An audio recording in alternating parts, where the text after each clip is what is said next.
Hello, and welcome to TSTV, a show in which I, Sadie, guide my friend Lily through the wild world of Twin Peaks. Today we're talking about episode 8, the season 2 pilot, or not a pilot, the opener, May the Giant Be With You. Lily, how's it going? It's going great because this is our season 2 premiere. Yeah. I'm not really experiencing it that way because the first season isn't out yet, but I know, right? I'm just like terribly excited. We took a few weeks off and now we're back and we have like the episode of all time here. So I'm pretty psyched, to be honest. Yeah, I feel like we really like experienced the. Okay, because we were talking about this actually. It's kind of crazy that okay, we experienced like the waiting for the season 2 resolve of the cliffhanger or whatever. But I was looking at it, and this episode came out on September 30th, 1990, which is fun because I think I actually watched it for our recording on September 30th. But the season 1 finale was May 23rd, so there was only like 4 months in between the two. Yeah, they just used to do TV that way. And for like knowing what is ahead of us in this incredibly long season. I mean, I'm sure there was a lot of. I think when this was released, they had not filmed all of season 2, right? Really? Is that how TV used to work? I mean, I don't know. I feel like editing takes a long time, but. Or maybe not when it was released, but well, I'm trying to think. But they definitely like. I think there was a lot more of a like, you're doing it as you go. Yeah. Wow. And I guess like with that in mind, it's a shame this guy only made one TV show because like that is how he works, right? He flies by the seat of his pants like on purpose. Yeah. And I'm definitely sort of seeing what is the saying? The chickens come home to roost on that like aspect of his creativity, because I'm feeling like now, like in season 1, there were so many little like, fuck it, we'll do this little things, and now he's like having to make them be plot, and he's doing a great job. But I'm curious where it's going. Yeah. I mean, listen, do we want to talk like? Are there any Lily events, Sadie life events that we want to spend time on, or do we just want to fucking go Peaks mode? I think I want to hear about the life events, to be honest. I mean, look, this is a luxurious deluxe length episode anyway. We might as well. How you been, Sadie? What's new? Oh man, how have I been? Shit, I didn't have anything. I have like nothing prepared. Yeah, I me don't know. neither. That's okay. It's been like 3 weeks, but then it's like, I don't know, what have I done in 3 weeks? I've done so many things. That is the challenge. Do you have anything? Yeah, sure. Well, yeah, it's been a very eventful couple weeks for me. So as you may know, as you definitely know, as viewers may know, viewers probably. I love how don't you're know. always like. I love how you say viewers just as a YouTuber, like. Oh my God! Right, listeners. True. As listeners may know, if they live at my house, Vic recently left their job and are moving on to greener pastures. So it's like, it's a big change. You know, they've been working at a desk mostly from home, and now they're going to be working out in the world. I don't know how much specifics they want me to get into, but it's cool. And I have a desk now. I have their desk. I've stolen it. And oh my God, fuck yeah. My back has never been happier. Although I am currently still recording on the couch. Sometimes it's just for the vibes. Yeah, it's comfy when we're here for like hours on end. And honestly, the window is a very loud place to be. But yeah, so that's nice. I had my new video come out, which like, again, I'm really dating this episode here. But my Brian Johnson thing finally came out. Yeah. And it's being received pretty well. You've been working on that one. Oh, buddy, tell me about it. Yeah. I was probably working for about like 3 weeks to a month without any days off. And oh my God, yeah, a bit of a crash this week, but a rewarding crash. You know, like in Whiplash, like giving up your life for art is good. You should do it. Did you say like a Whiplash or like in Whiplash? Like in the movie Whiplash. See, I was thinking like in the movie Crash, when there's a rewarding crash because they have sex with car crashes.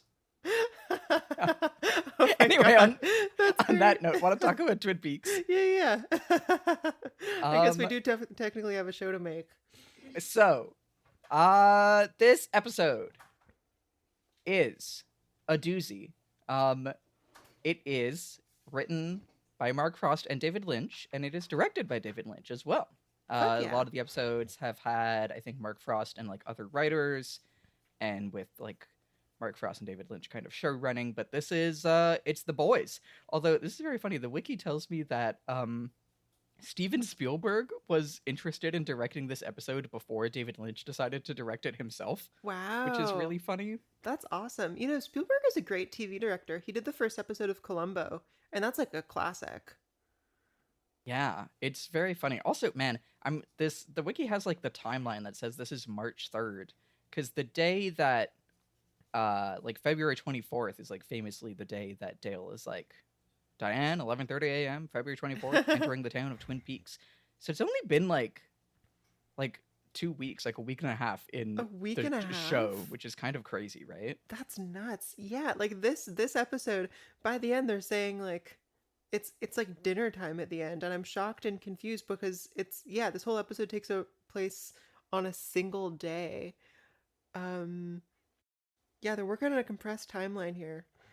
Yeah, I'll get into the recap. Or wait, no, do you want to start with the log lady? Let's do the log lady. Yeah, let's do the log lady. I'm getting out of order. Let's get the log lady here. So Come I'll pull in it up. here, you crazy bitch. I don't know what that was. I am so glad that like we've got you comfortable with podcasting, you know what I mean? You're not like, I'm delighted that there's not like, oh, I hope I have to sound smart. It's just, come here, you crazy bitch. Look, after what she does in this episode, spoiler warning. I've lost a little respect for her and the log. Damn. Okay. Silence is complicity. The first thing she gives us the classic greeting of hello again. Can you see through a wall? Hello again. Can you see through a wall? Can you see through human skin? X-rays see through solid, or so-called solid, objects. There are things in life that exist, and yet our eyes cannot see them. Have you ever seen something startling that others cannot see? Why are some things kept from our vision? Is life a puzzle? I am filled with questions. Sometimes my questions are answered. In my heart, I can tell if the answer is correct. I am my own judge. In a dream, are all the characters really you? Different aspects of you? Do answers come in dreams? Wow. One more thing. I grew up in the woods. I understand many things because of the woods. Trees standing together, growing alongside one another, providing so much. I chew pitch gum. On the outside, let's say of the ponderosa pine, sometimes pitch oozes out. Runny pitch is no good to chew. Hard, brittle pitch is no good. But in between these exists a firm, slightly crusted pitch with such a flavor. This is the pitch I chew.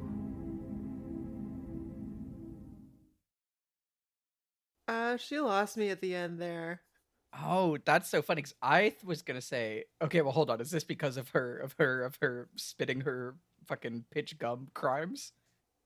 No, just because I like everything to that point felt very directly related, and now I don't understand the gum thing. I'm not gonna lie to you.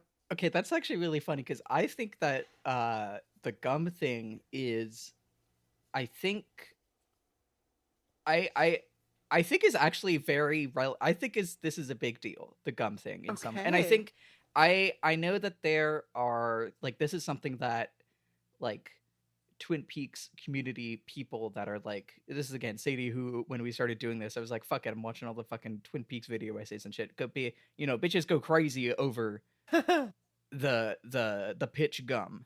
Really? Well, there's a meaty one, there's a lot here. It's Do we long. okay It's 2 minutes. Yeah. Okay, well let's start with the gum, because we're on the gum. We're starting from the end. Stick to the gum. Because I think the thing that that the gum is telling me here is she's doing a bit of a Goldilocks of like runny pitch is no good, hard pitch is no good, but in between there's this a firm, slightly crusted pitch.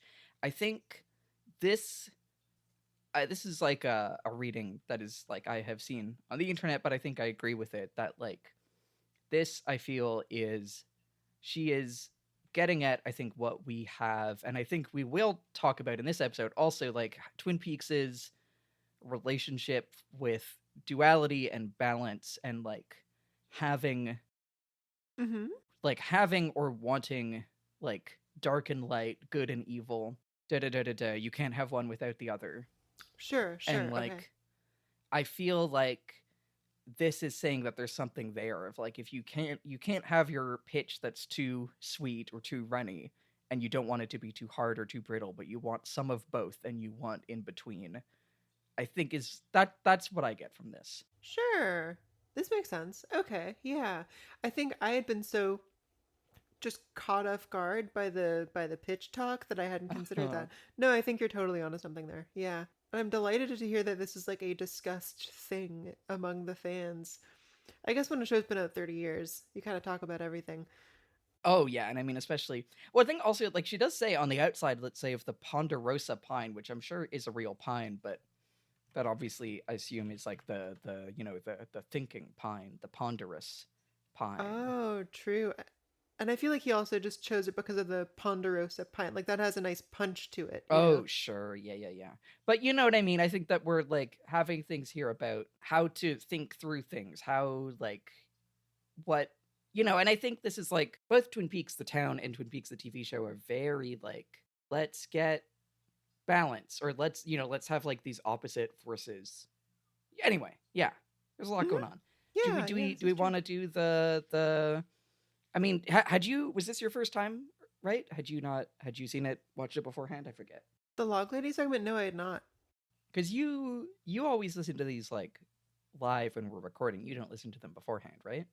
Yeah, this was my first exposure. And so I have a couple tentative notes where I was like, yeah, one jumps out at you. Well, the thing about seeing through solid or so-called solid objects, I mean, of course, that comes up very shortly with the so-called solid gentleman. Same goes for the things in life that exist yet our eyes cannot see them. I was sort of thinking this episode seems like a little bit, man, the listeners aren't going to get this at all, a little bit like our unfinished screenplay, in that there are like of two layers of reality that people generally like exist on one or the other of. And so in the very first scene, I mean, we'll jump into this shortly, but there are things that are real and that are there but seem invisible to certain people. What do you got here? Do answers come in dreams? ? I mean, that one feels pretty straightforward, right? Because the answers well, I want to say the answers came in dreams, but actually the answers that Dale got in this episode were not dreams. So maybe we cut the sentence that I'm saying right now. No, because I think that there's something, I don't know, because I did make a note of that, of how, like, this is way at the end, I think, when he's like, this isn't a dream. When, previously, he's like, yes, my answers come from dreams, due to, Tibet, etc. But, like, I think it's also fun in the sense of we've talked about David Lynch having a long history with like movies and TV as dreams. I think with that in mind, like in a dream are all the characters really you is very fun. As like, are all the characters in Twin Peaks aspects of David Lynch or whatever, or like the creators, or even as the actors, like are the character, like when is the actor, the difference between the actor and the character and whatever, I think there's also like, we keep coming back to the extent to which we like are or aren't supposed to be participating in this show as a mystery that we can discern the answers to, Yeah. Like, I think we really keep going back and forth on that, and in the show feels like it keeps going back and forth on that, in that sometimes it's like, hey, if you solve this clue, you will figure this thing out. And then sometimes it's like, just throws curveballs and is just like, oh, you wanted, I mean, we'll get there, but it's like, oh, you wanted to know the resolution to Who Shot Dale? No, you don't. Yeah, for And real. so I think, like, why are some things kept from our vision? Is life a puzzle? I'm filled with questions, also kind of echoing she's filled with secrets from Dale's dream. And like, sometimes my That's question very are true. answers, like, this feels, it keeps throwing all these things at us. And it's funny, I feel like Yeah. we've riffed on these log lady things as like, how could this keep someone like, if you hadn't seen season 1 of Twin Peaks, this would not help you to figure out what's happening. But I think they are doing a lot of like reinforcing the themes and questions and like mindset that they want you to be in when we watch the show, Yes, it is not, they're not clues so much as like, it's like a little like prompts, like the kind of like essay yeah. questions sort of. Yeah, very much so. I quite like it. Really quickly, because I'd love to get into the recap. As far as things kept from our vision, things that others cannot see, in this episode we get a lot of that, right? We get Audrey at One-Eyed Jack's. We get like Dale not knowing who shot him. Interesting. That is not a connection I had made. Haha. All right. Shall we get into the recap? Yeah, so let's do it. It's a hefty one. Dale's been shot. What a cliffhanger. It's September 1990, and I've been itching for some narrative resolution all summer. But David Lynch says, no, no, no. Instead, you get the slowest glass of warm milk in the world and some giant... Oh, I wonder if I could do a David Lynch impression, actually. But David Lynch says, no, no, no. Instead, you get the slowest glass of warm milk in the world and some giant prophecies. Holy shit. After kind of recovering, Coop gets brought up to speed on the crazy events of the finale and learns the following clues. Laura knew some weird poetry. Jacoby had her necklace. Leo has an alibi. Whoever killed Jacques Renault smelled like engine oil. And Jacques' body was in a smiling bag. He focuses the case on finding the third man present at Laura's murder. Also, Albert's back, and he's still an asshole. Meanwhile, Audrey fends off her father at One-Eyed Jack's with the help of a Venetian mask, but is locked in her room for it as her subplot makes the official tone switch from saucily playful to ominously dire. Leland's hair turns white overnight, and he's ruined a barbershop quartet about it. And by the way, Maddy had a weird rug dream? It really freaks her out. She gets in an Act Like Laura contest with Donna about it. Other stuff, we learn about Ed and Nadine's backstory. Bobby has a surprisingly touching moment with his father. Josie's in Seattle shopping, but a mysterious man wants to talk to her. The hospital food will kill ya. And last but not least, coma-bound Ronnette Pulaski has a vision or a flashback of Laura's murder in, I think, the most genuinely terrifying sequence on the show to date. That's the show. It's a big episode. It's a big episode. It's a huge episode. And it's fantastic. Maybe my favorite so far. But, I will say, I feel like they put a lot of plot in this episode, and I hear that there is not much in the rest of this season. So... I don't know. I don't know. I mean, well, okay. We'll start, I'm sure, with, like, okay, this is something that, like, you and I had talked about before we ever started this, when I was just like, you should watch Twin Peaks, but also you should know the back half of season 2 is kind of infamous. I'm sure we'll, like, talk about this as a cultural phenomenon and what we'll, how we think about it when we get there. But I will say, we still have, like, a good chunk of season 2 before things get to a point where David Lynch is less involved, Okay, that's good. And I think they'll be surprised at how much plot there is so for listeners like who don't know, there's a point at season 2 at which David Lynch became significantly less involved with the show, and it is generally considered to be a drop in quality, or like at the very least it becomes a very different type of show. And it's not, there is like a lot of plot, but in a very different kind of way, is what I will say for right now. Okay. Interesting. But yeah, this is a hefty one. This is our second double episode. And I don't know. I mean, before we like jump into scene by scene, do you want to talk like any like big picture thoughts that you have? Honestly, I'm still digesting. I've watched it twice, yesterday and today, and Mm-hmm.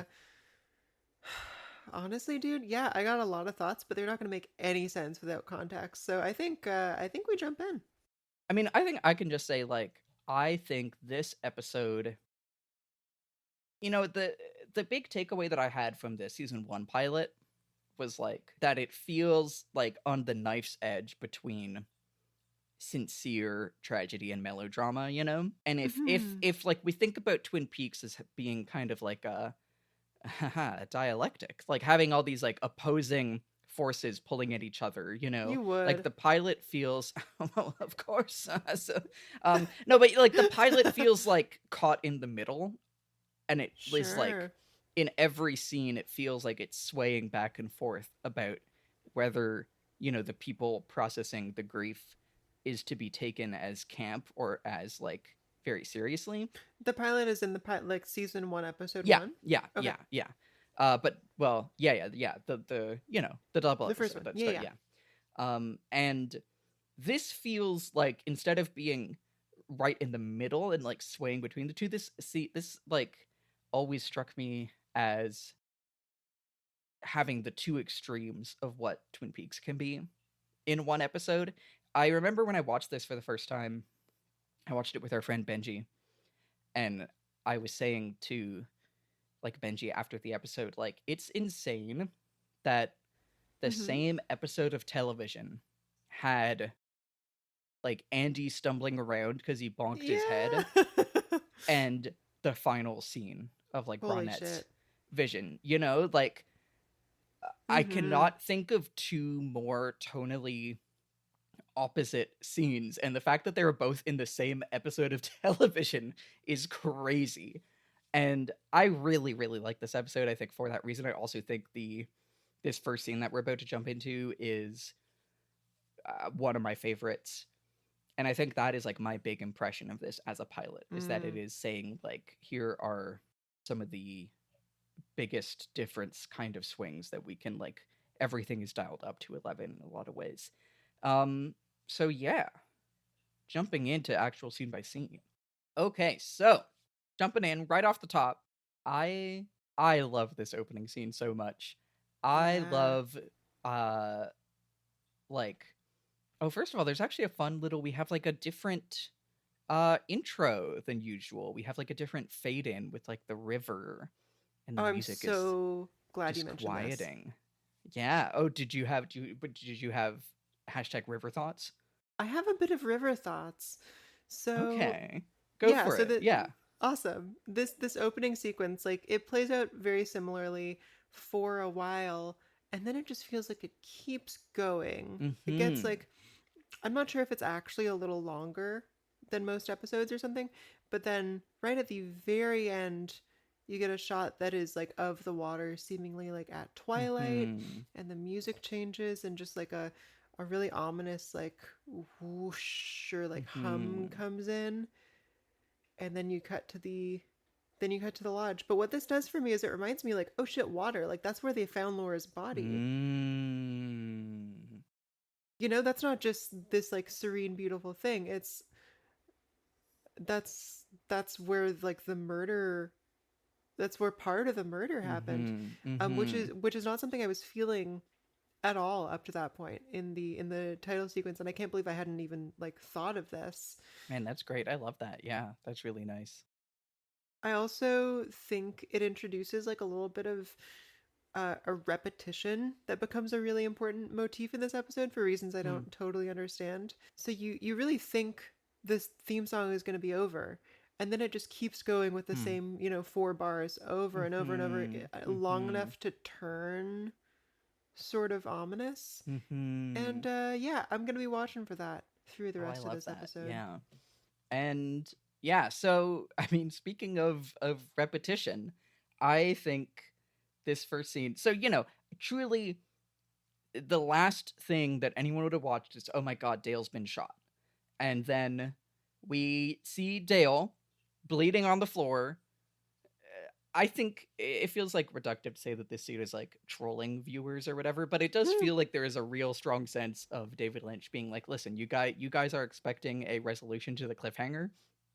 No. Mm-hmm. Instead, Andy's on the phone being like, Agent Cooper, are you there?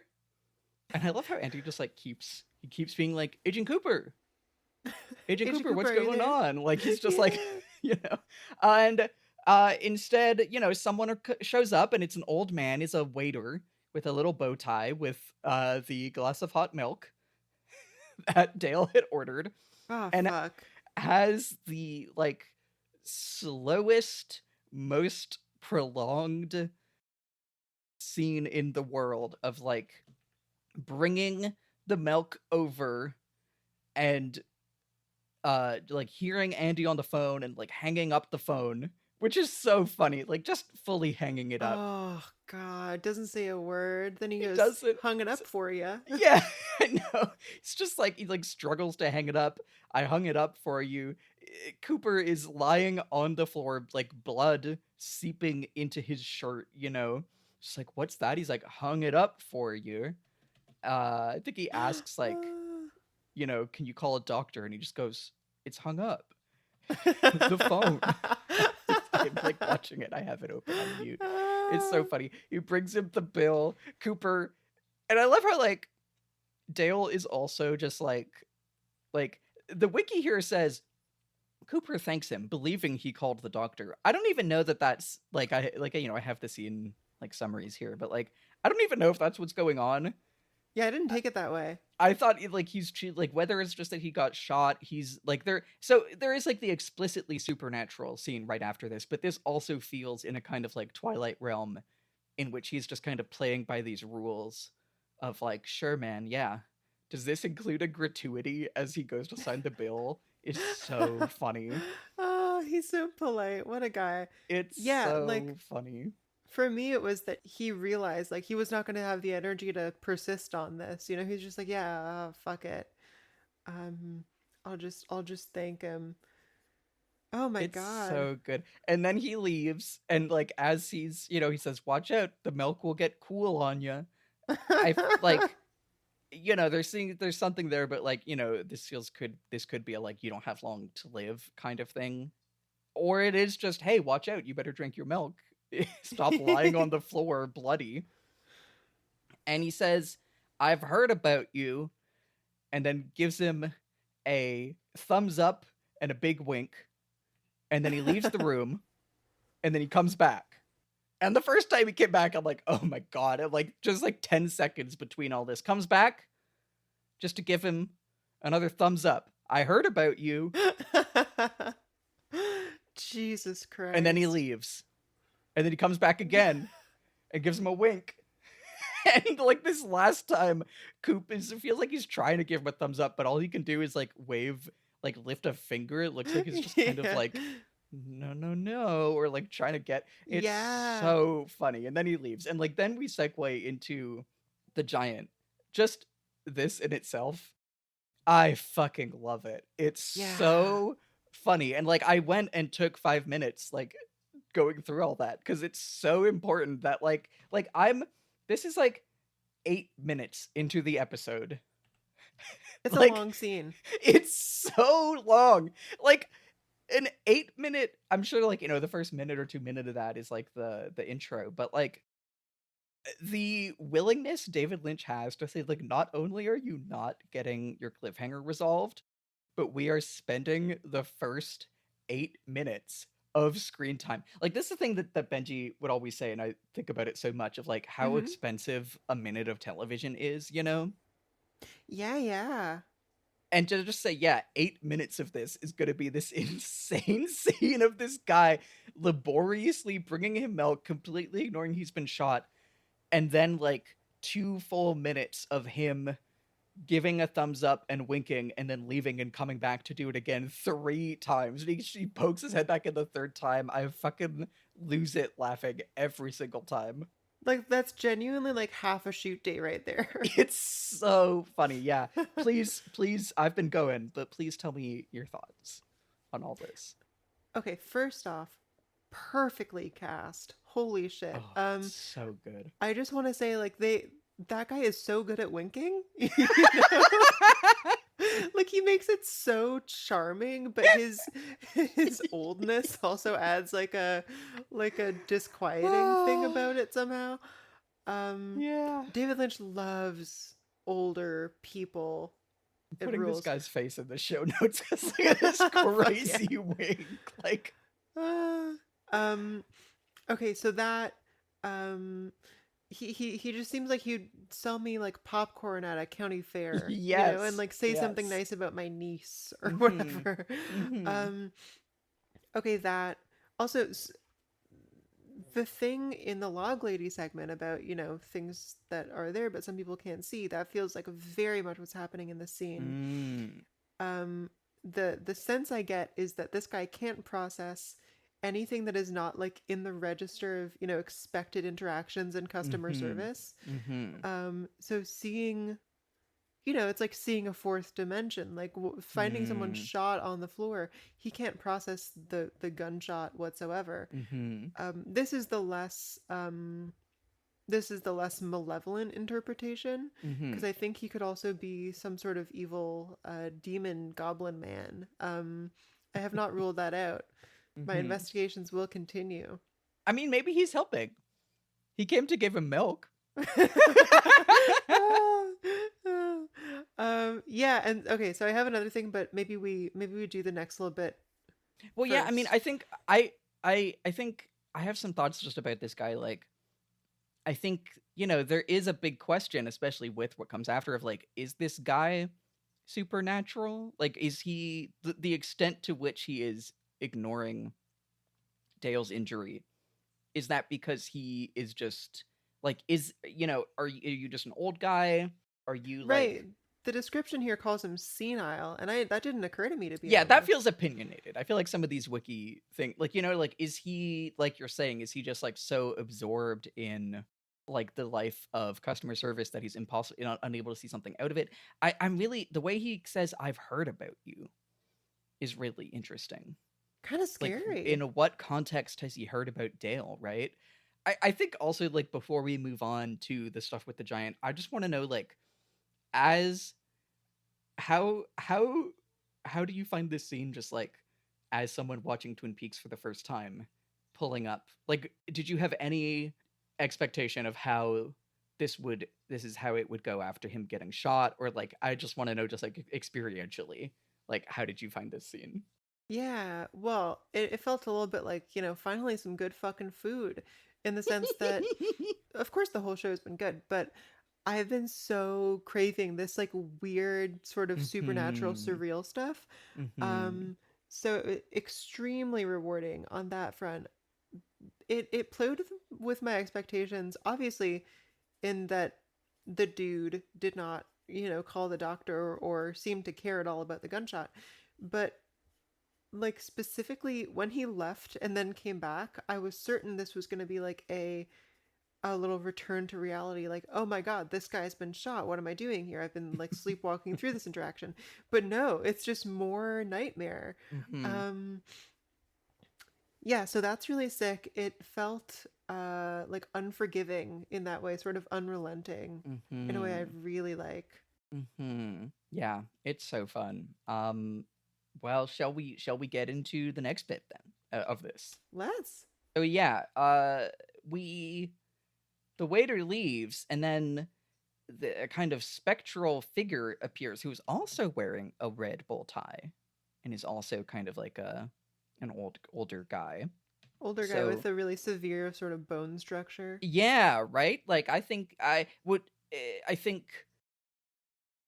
funny, I'm actually thinking about what the log lady was saying about, like, you know, is this Dale's subconscious, like, you know, are the characters in your dreams really you? Like, is this Dale's subconscious manifesting a vision of a guy, like, connected to the waiter that just came in? Or are these two supernaturally connected? Hard to say, I think. But this guy comes in who's just credited as the Giant. He's played by Carol Struycken, who I know most as the, like, valet Roxana Troy from Star Trek: The Next Generation. He was also Lurch in 3 Addams Family films. So he has a real, like, cool. career being the guy who looks like that, you know? Yeah.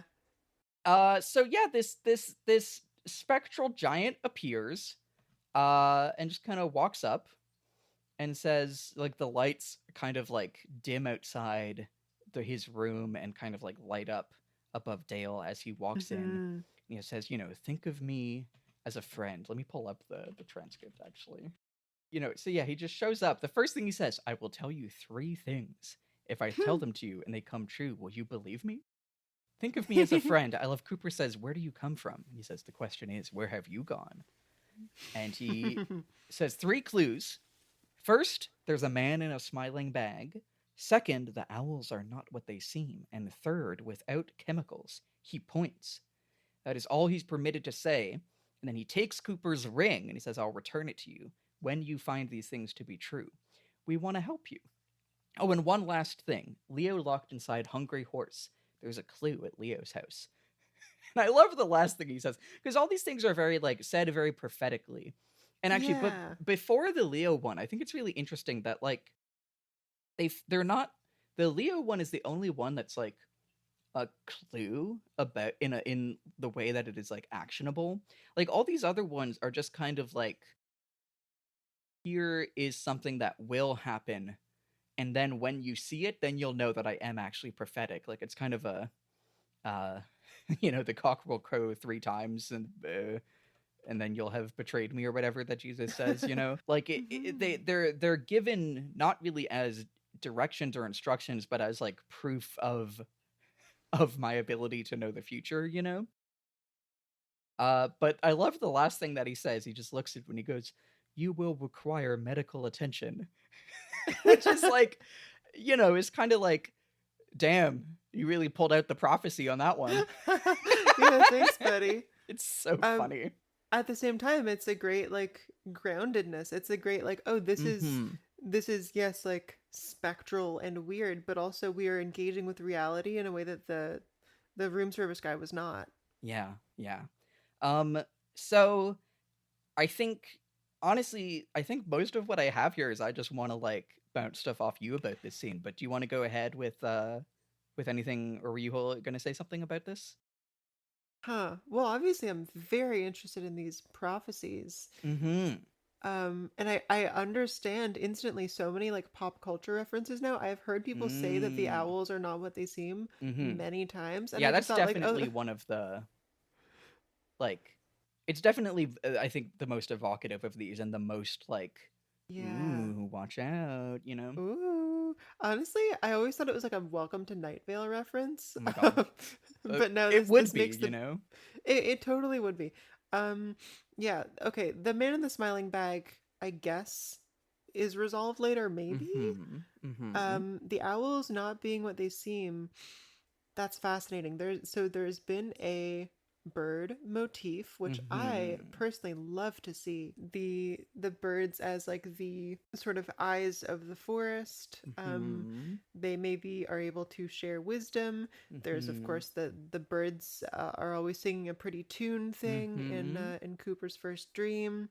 And I believe that when they went to the Long Lady's cabin, wasn't she like, don't worry, the owls can't watch us in here or something, Yeah, that's what I was trying to remember. Yes. Well, that, and of course the Mina bird. Oh my god, of course.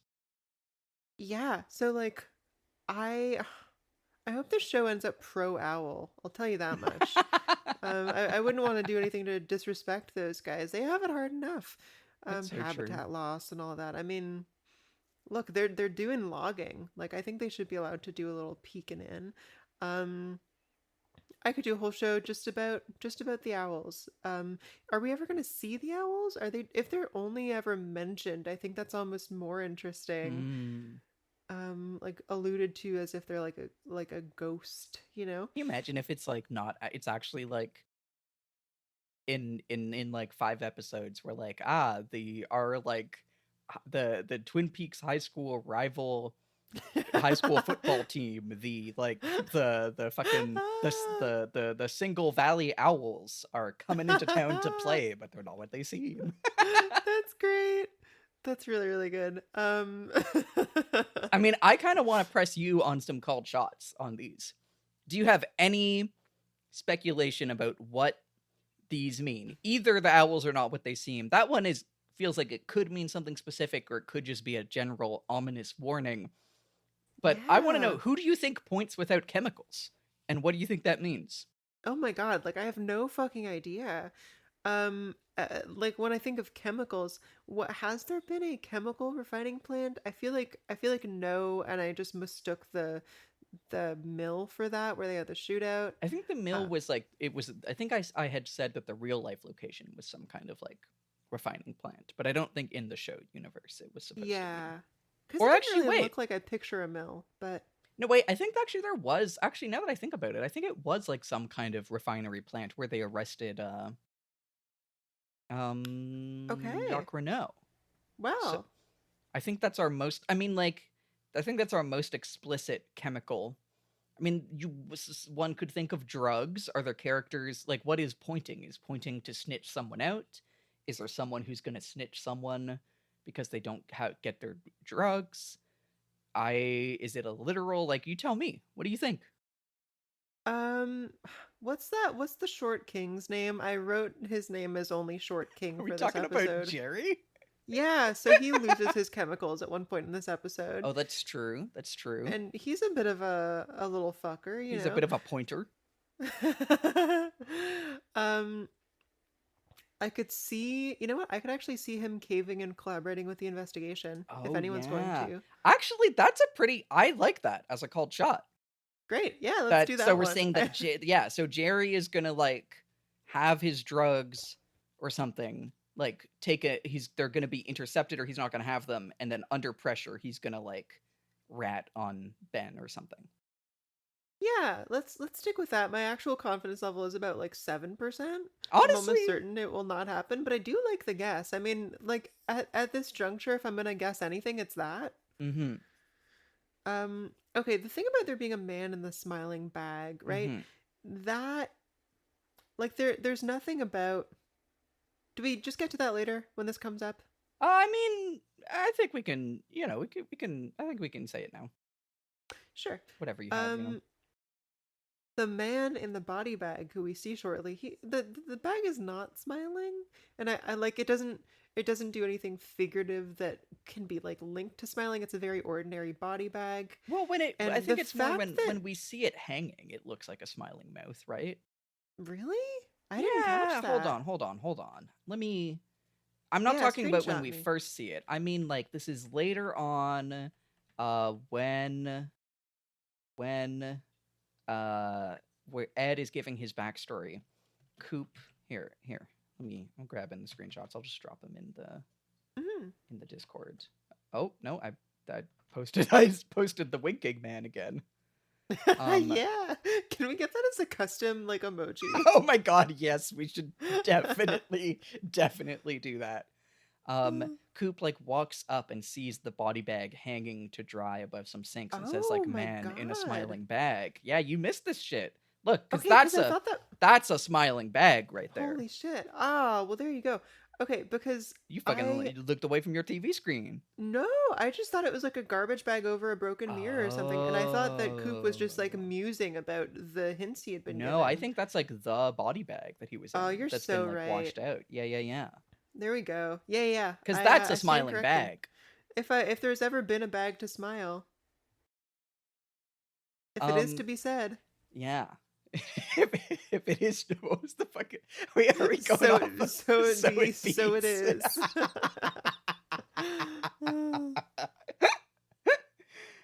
Shout out to Succession, good TV show.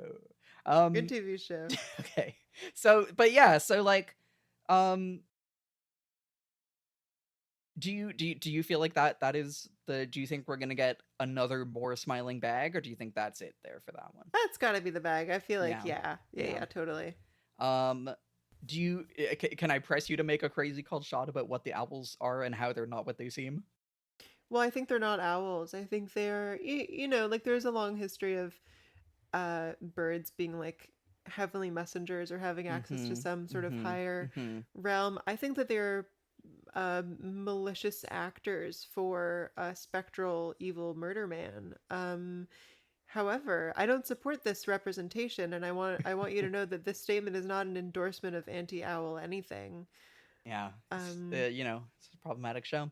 My other note on this scene before we move on is like I think like when the waiter hangs up the telephone on Andy, he's kind of like mouthing silently, kind of, or like could be just like his like lips are shaking, but he seems like oh, disquieted by the phone.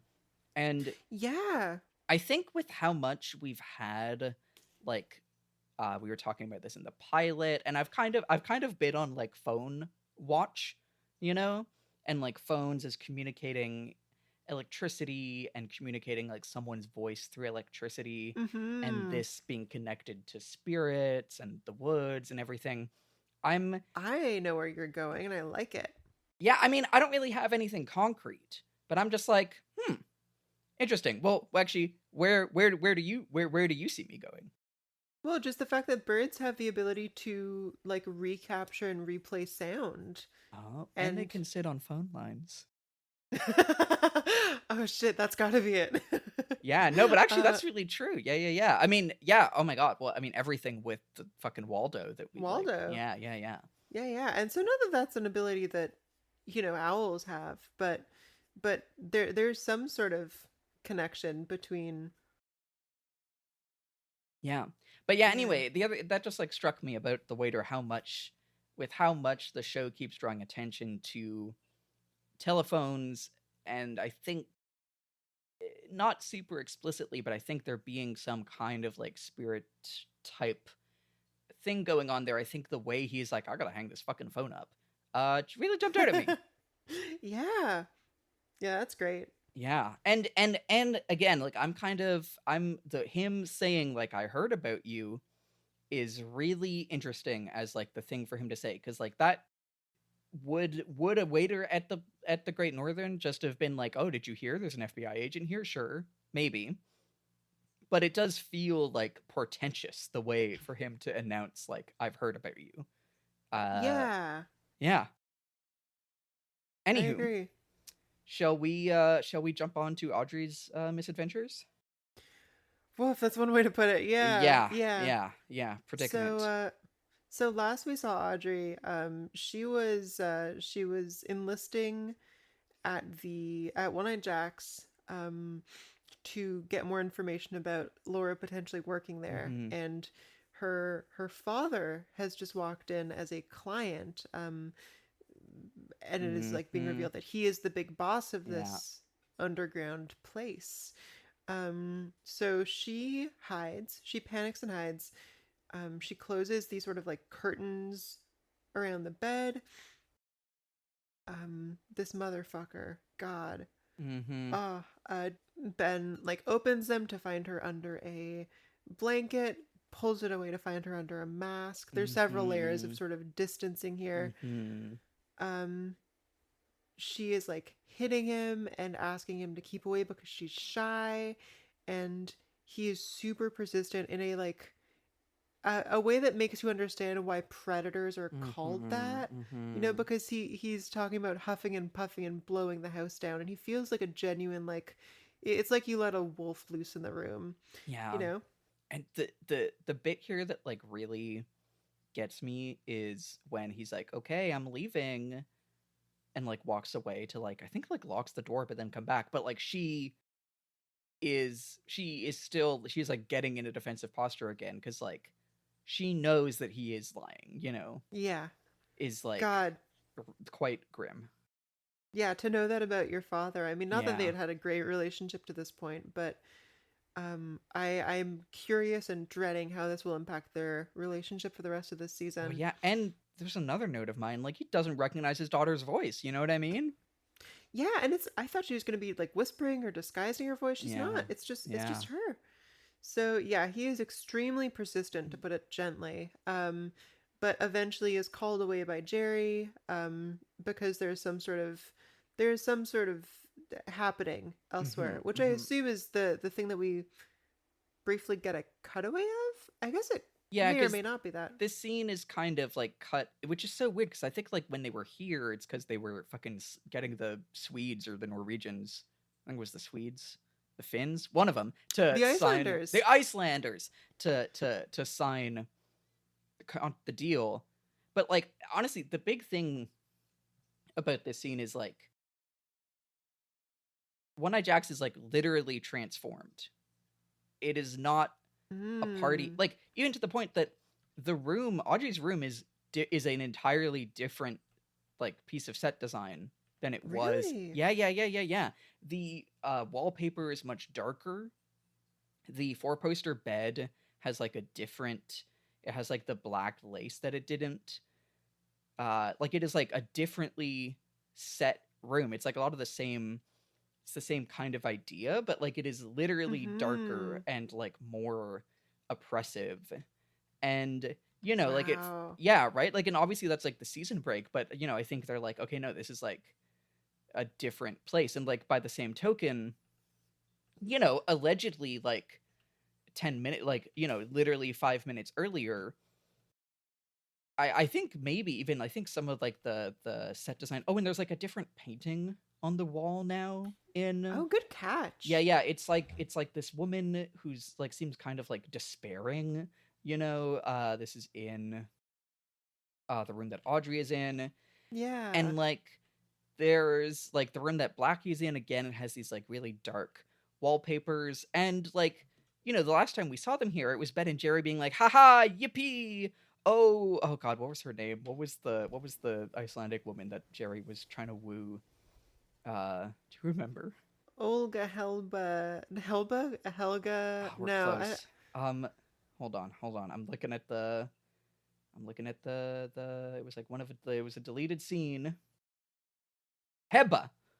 You know, it was like, oh, Heba, it's time for our party. You know, and now all of a sudden, it is like the fucking Icelanders are nowhere to be seen, and Jerry is fucking aggro. Like he's like, you know, Blackie is like, oh please, I need my fix. Like the and like the implication now is not that like Blackie is like, I'm entertaining the guests. It's a fun little saucy thing. Like come be a dentist to my truck or whatever it was. You know, it's like I'm actively in like heroin withdrawal. God, I somehow didn't even get that it was heroin. I just assumed it was cocaine because that's what the drugs have been so far. Maybe. I guess it was like, it seems to be in. Maybe actually, hold on. Well, I don't know. But she gets out like like it seems to be that she's injecting it. Like whatever. You know, she's like, I am in drug withdrawal, and Jerry is like manipulating, like is using this to manipulate me and fucking like yelling at her. You know, like it's the. Like it feels like a switch got flipped, and the genre of what One-Eyed Jacks is and what this predicament is has like gone from a like risque but kind of silly and kind of saucy adventure to like, you are now trapped here and you can't leave. And you know what I mean? Like it's really totally. It's really noticeable. It's to match, like, I mean, just with this scene with Audrey, like the whole place is recontextualized, and it needs to like match her arc, I guess. I'm glad they did this. The campy stuff was fun, you know, the costumes and stuff were fun, but I mean, but let's be real, this is not a good place. No, and I don't know, it's really, and fuck Ben. This guy's a shithead. I hate him saying like, oh, you really know how to interest a man by like saying, stop this, I don't want this. You know, he's saying like, oh, we'll play a fun game when I'm back. I'll make the rules. You'll like it. Everybody wins. Miserable. No good. This man is a sexual predator. Like it, you know, like and it's like, it's really like, you know, again, I always say this about fucking Ben and Jerry, but like there's later in this episode where I'm like, they're talking about some insane meal and I'm kind of these boys, but like the show really will do that, and then in the same episode have this scene of them being like just really abject, you know, monstrous. I mean, they're named fucking Ben and Jerry and they're doing this, like, it's crazy. It's a lot. It's so anyway, I don't know. Do you have more thoughts actively on this bit? Because I know we'll come back, but do we want to go back to our next little Coop scenes? Let's do that. So yeah, we then like segue back to Coop. He's on the floor. I love that it's just like the sun is starting to rise. He's been fucking lying there overnight. For like 3 hours. I know. He's saying like, "Oh, I hope that I turned on the like voice activation on my recorder." And like kind of buddy. like recording to Diane like his dying thoughts basically. And again, I think this is like what is Diane is really interesting. Like she feels like he's kind of just talking to the audience, right? Like he's saying this so that the audience can hear it, and like Diane feels almost like an audience surrogate in that way.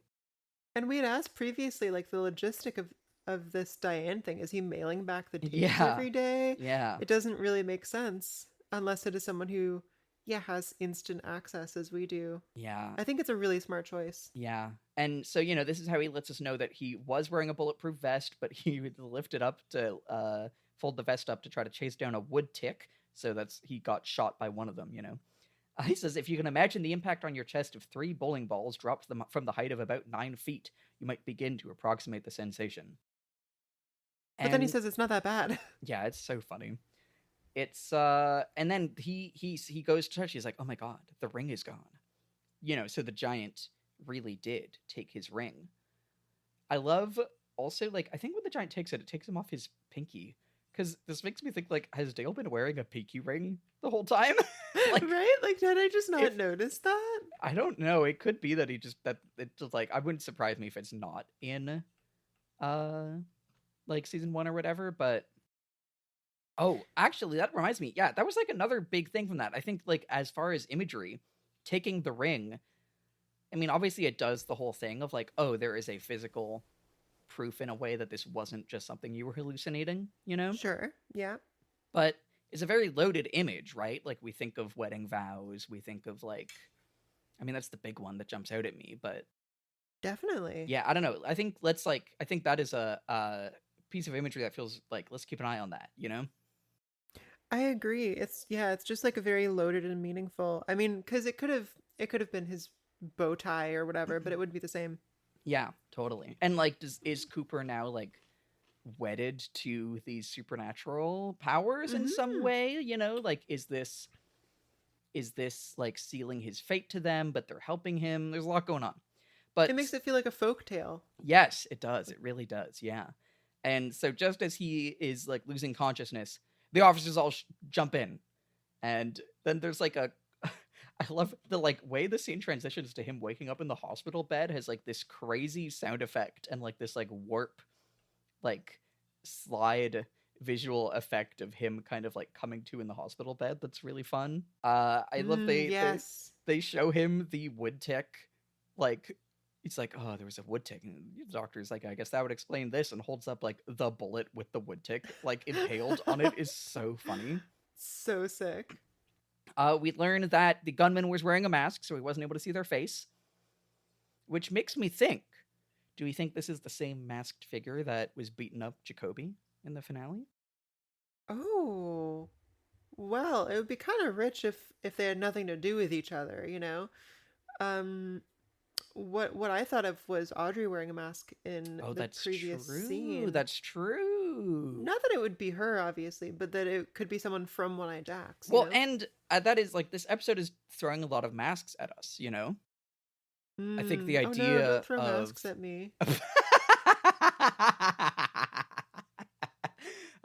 We have fun. No, but I think the idea of, like, wearing a mask and what does it mean to, like, be a masked person? What does it mean to, like, I don't know. I think if there's a killer in the town and they're wearing some kind of, metaphorical mask, I don't know. There's things going on.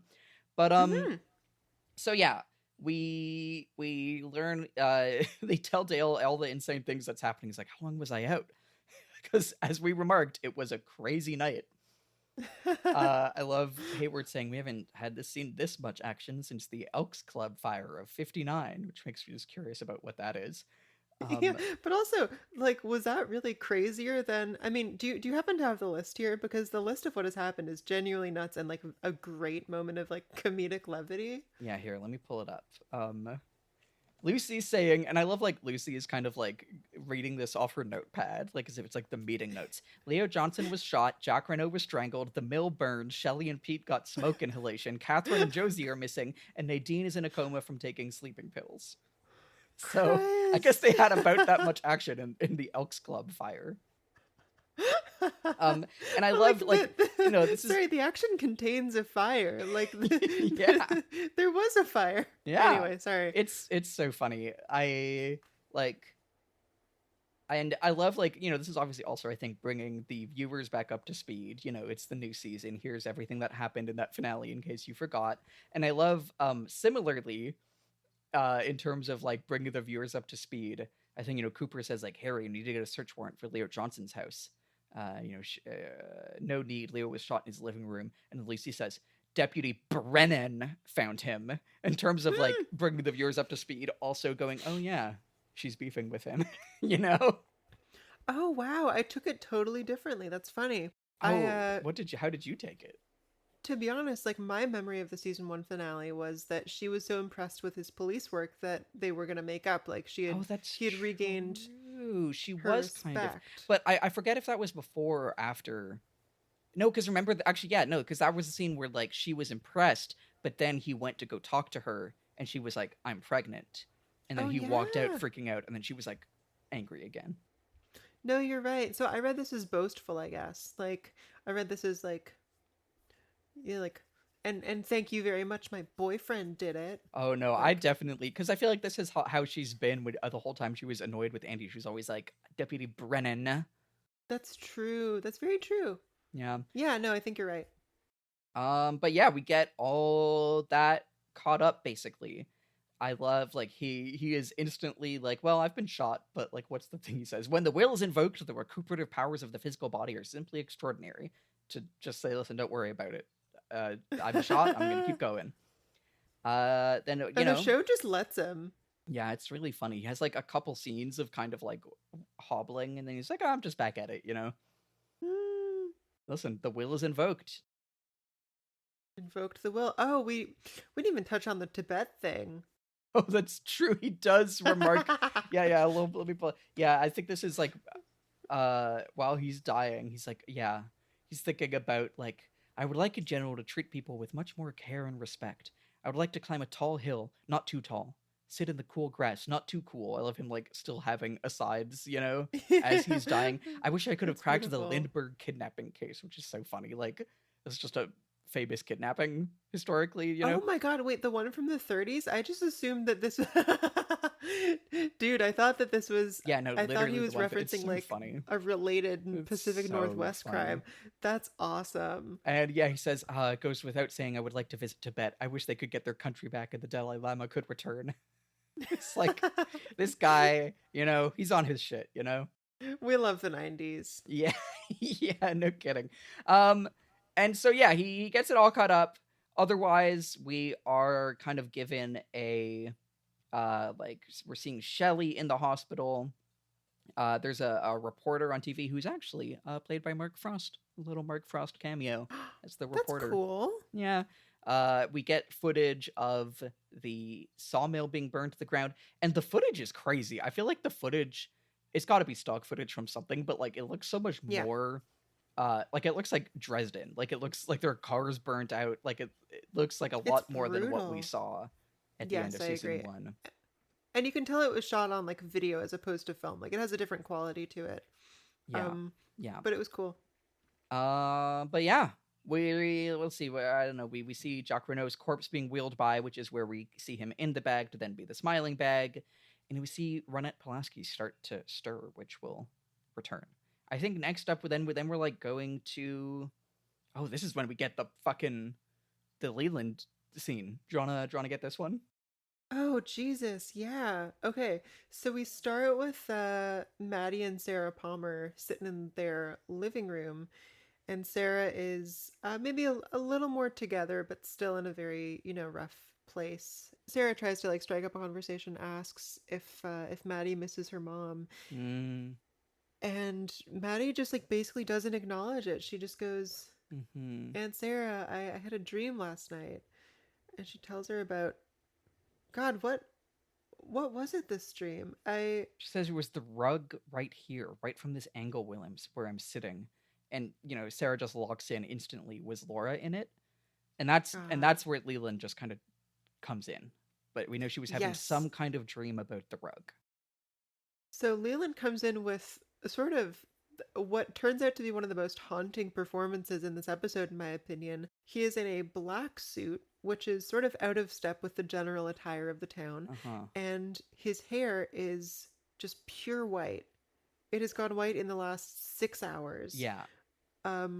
Holy shit, but he seems fine. He seems totally fine. This like messed me up, dude. Yeah. So we hear him before we even see him. He's hitting the fucking Maisie Dotes and little Daisy Ivy. Yeah. I couldn't lead Ivy too, wouldn't you? Yeah, okay. Noted song from my childhood. Oh, that's really fun. I actually don't think I'd ever heard it before watching this show.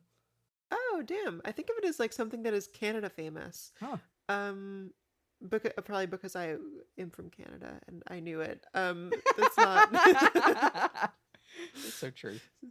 Yeah, so he sings this super upbeat song, but like much quicker, I should say, than it's meant to be sung. He's whipping through it, and he just seems totally carefree. Sarah is like disquieted by this and goes to like follow him out of the room, and Maddy, in a moment alone, has this sort of dream vision return to her, where she sees like a stain sort of animating itself upon the rug. And she is terrified. It's like a blood curdling scream. She is totally disturbed by it, and she understands intuitively what it is. Like, she didn't seem disturbed by the dream, you know, but now that she sees it in real life, she seems to understand it must have some connection to Laura. I love utterly fucked up. I love also, like, Leland walks out doing his crazy song and leaves, and Madeline's just like, Uncle Leland's hair turned white. Like, yeah, girl. Thank you. Yes, ma'am. There's, because I'm debating whether to tell you the detail, but there is a detail where this scene with the rug, the stain on it, there are versions of this scene. I think they were maybe ones that were aired on, like, if it was either like the original airing or like when it was airing in Europe at some point, where this scene has a image kind of like spectrally overlaid in the stain on the rug, and it is not in the version that we have watched. Wow. Yeah. And I don't know, do you want to know what the image is, or no? Yeah, I mean, I've like canonically seen this episode, so I wouldn't consider it spoilers. Yeah, I would love to see this. I don't have it, but I know that I think it is the footage that we get at the end of Bob running at the camera is overlaid here. Yeah. Wow. Yeah.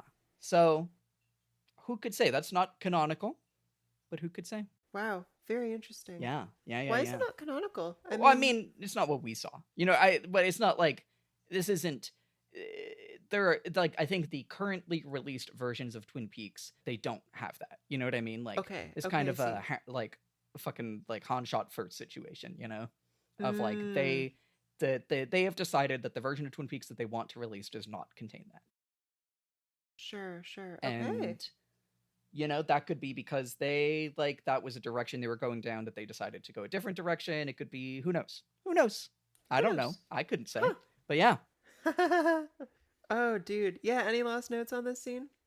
I really like it. I really like how, I mean, Leland, I really enjoy Leland's, like, insane mania. Like, again, the way that, like, him and Sarah are just, like, kind of trading off being the most manic grieving parents in the world, like, at all times. Like, they are never normal. This is something I was saying, but, like, I think Sarah Palmer has a crazy face the way my cat Finch does. They both have, like, the wide eyes, And I think it's, like, because, last season we saw Leland doing a lot of, like, dancing and crying. And he seems to have settled on the mania of just dancing and loving it and singing. Dancing and vibing. Yeah. Let us remember that he took a life on this here day. Like, hours ago, he killed a guy. God. Yeah. No kidding. Yeah. And do you think it's fair to say that is, like, that is what did this to him. I don't know. It's either that or this is not even Leland to me. How so? Like I can see a world. I don't know. It's such a switch has flipped. It is honestly it's mainly the suit. It's mainly I'm thinking about the red room dream stuff, how everyone was dressed kind of black tie, and you haven't really seen that elsewhere. It feels like the general wardrobe in Twin Peaks feels a little softer. Because he does stay in his fucking like tuxedo. Like I remember in like the dinner scene later, I'm like, why the fuck are you wearing a tuxedo? He's out of place, right? It's weird. Yeah. So honestly, extremely suspicious, and I don't know whether I consider this Leland or a Leland interloper, intruder, imposter, that's the word, or if something has like possessed him. But like I mean, I think I think there's certainly a read of like if he was grieving Laura and felt like he didn't, like he thinks that he killed Laura's killer, right? You know? Right. Is what I think we've been led to believe by the way that he was like, oh my god, did you catch him? And then he runs to the hospital to kill him, you know? Like if that's true. If that's what he thinks, then he could be like, okay, I did it. I freed myself of the, you know, in this insane manic way, like I freed myself of the weight of my daughter's death, you know? Wow. Sure. Then the question does enter of like what's up with the hair then? Because that is like, to say that someone's hair went gray overnight is usually a sign of like extreme stress. Yeah. And I don't know, maybe he's just repressing it. I mean, the mania seems to be one of denial of some type, you know? Sure, that makes sense.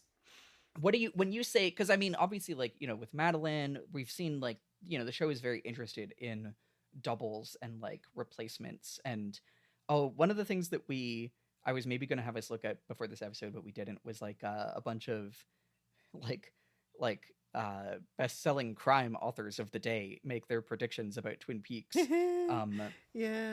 Which is very funny to read because like I feel like all their suggestions, like people hate Nadine. They were all saying like, I want Nadine off the show. I know. I'm like, get out of here. You guys do not get it. But there was a popular theory was that Madeline was actually Laura, and that Laura, who was unhappy with her life, like killed her cousin to then take her place or something, you know, or that like there was some kind of like, you know, kind of myth of the doppelganger as like the copy of you that kills you and takes your place or something, you know, that like either Madeline killed Laura or that Laura killed Madeline and was living as her, you know. Interesting. Which I will say is actually something that is there are like some of the movies that are, this is like something that is present in some of the movies that are David Lynch really likes and have inspired Twin Peaks. So they're not getting that out of nowhere. But like I'm curious to hear, you know, given that the show is like interested in all that, when you say that you think this is like, do you think there is like this is a Leland's cousin who looks just like him? Do you think that Leland has like just had his like personality like completely transformed? Like what in what way do you think this is like could be not Leland?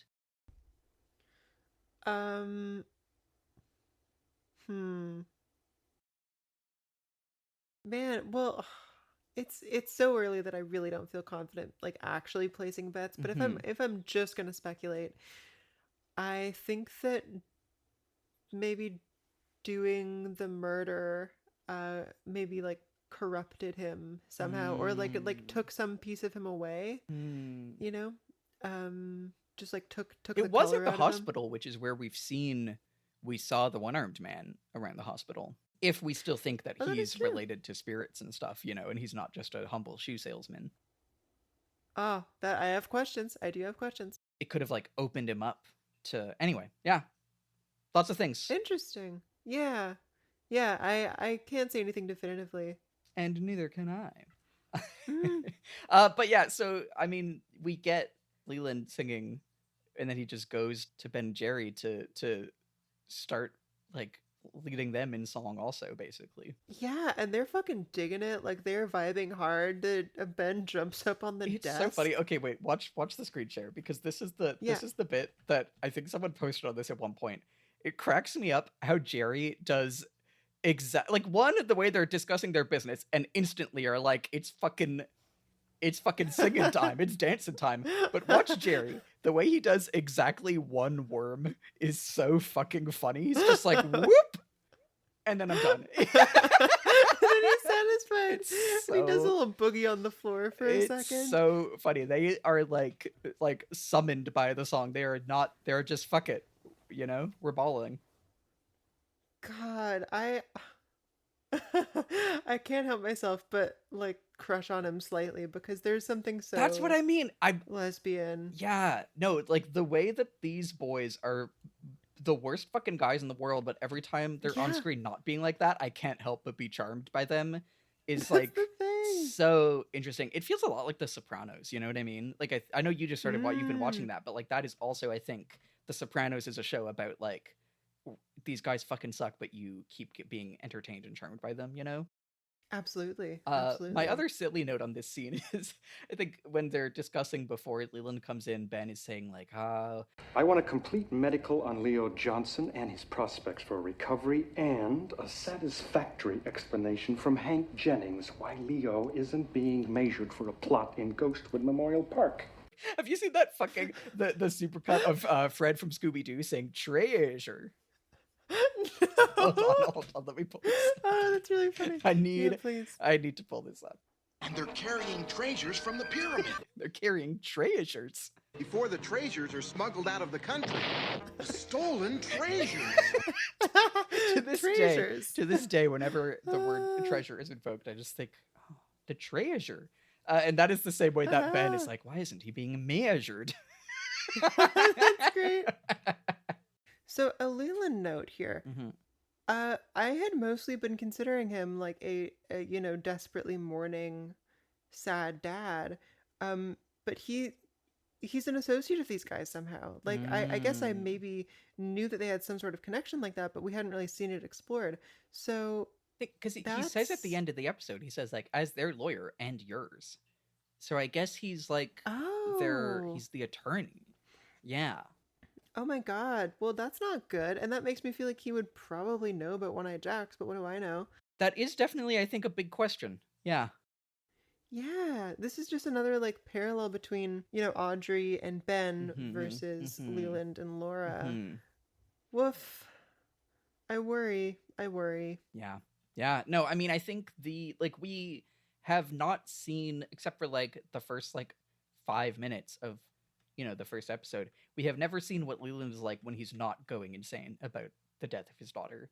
And I think there's a world in which, I mean, God forbid, if Audrey were to die, and then Ben Horn is just this insane guy, but like he was this fucker beforehand. Like we don't know to what extent Leland was or wasn't like, all It's right, true. boys, here's how you don't pay taxes on your Canadian brothel, Yeah, absolutely.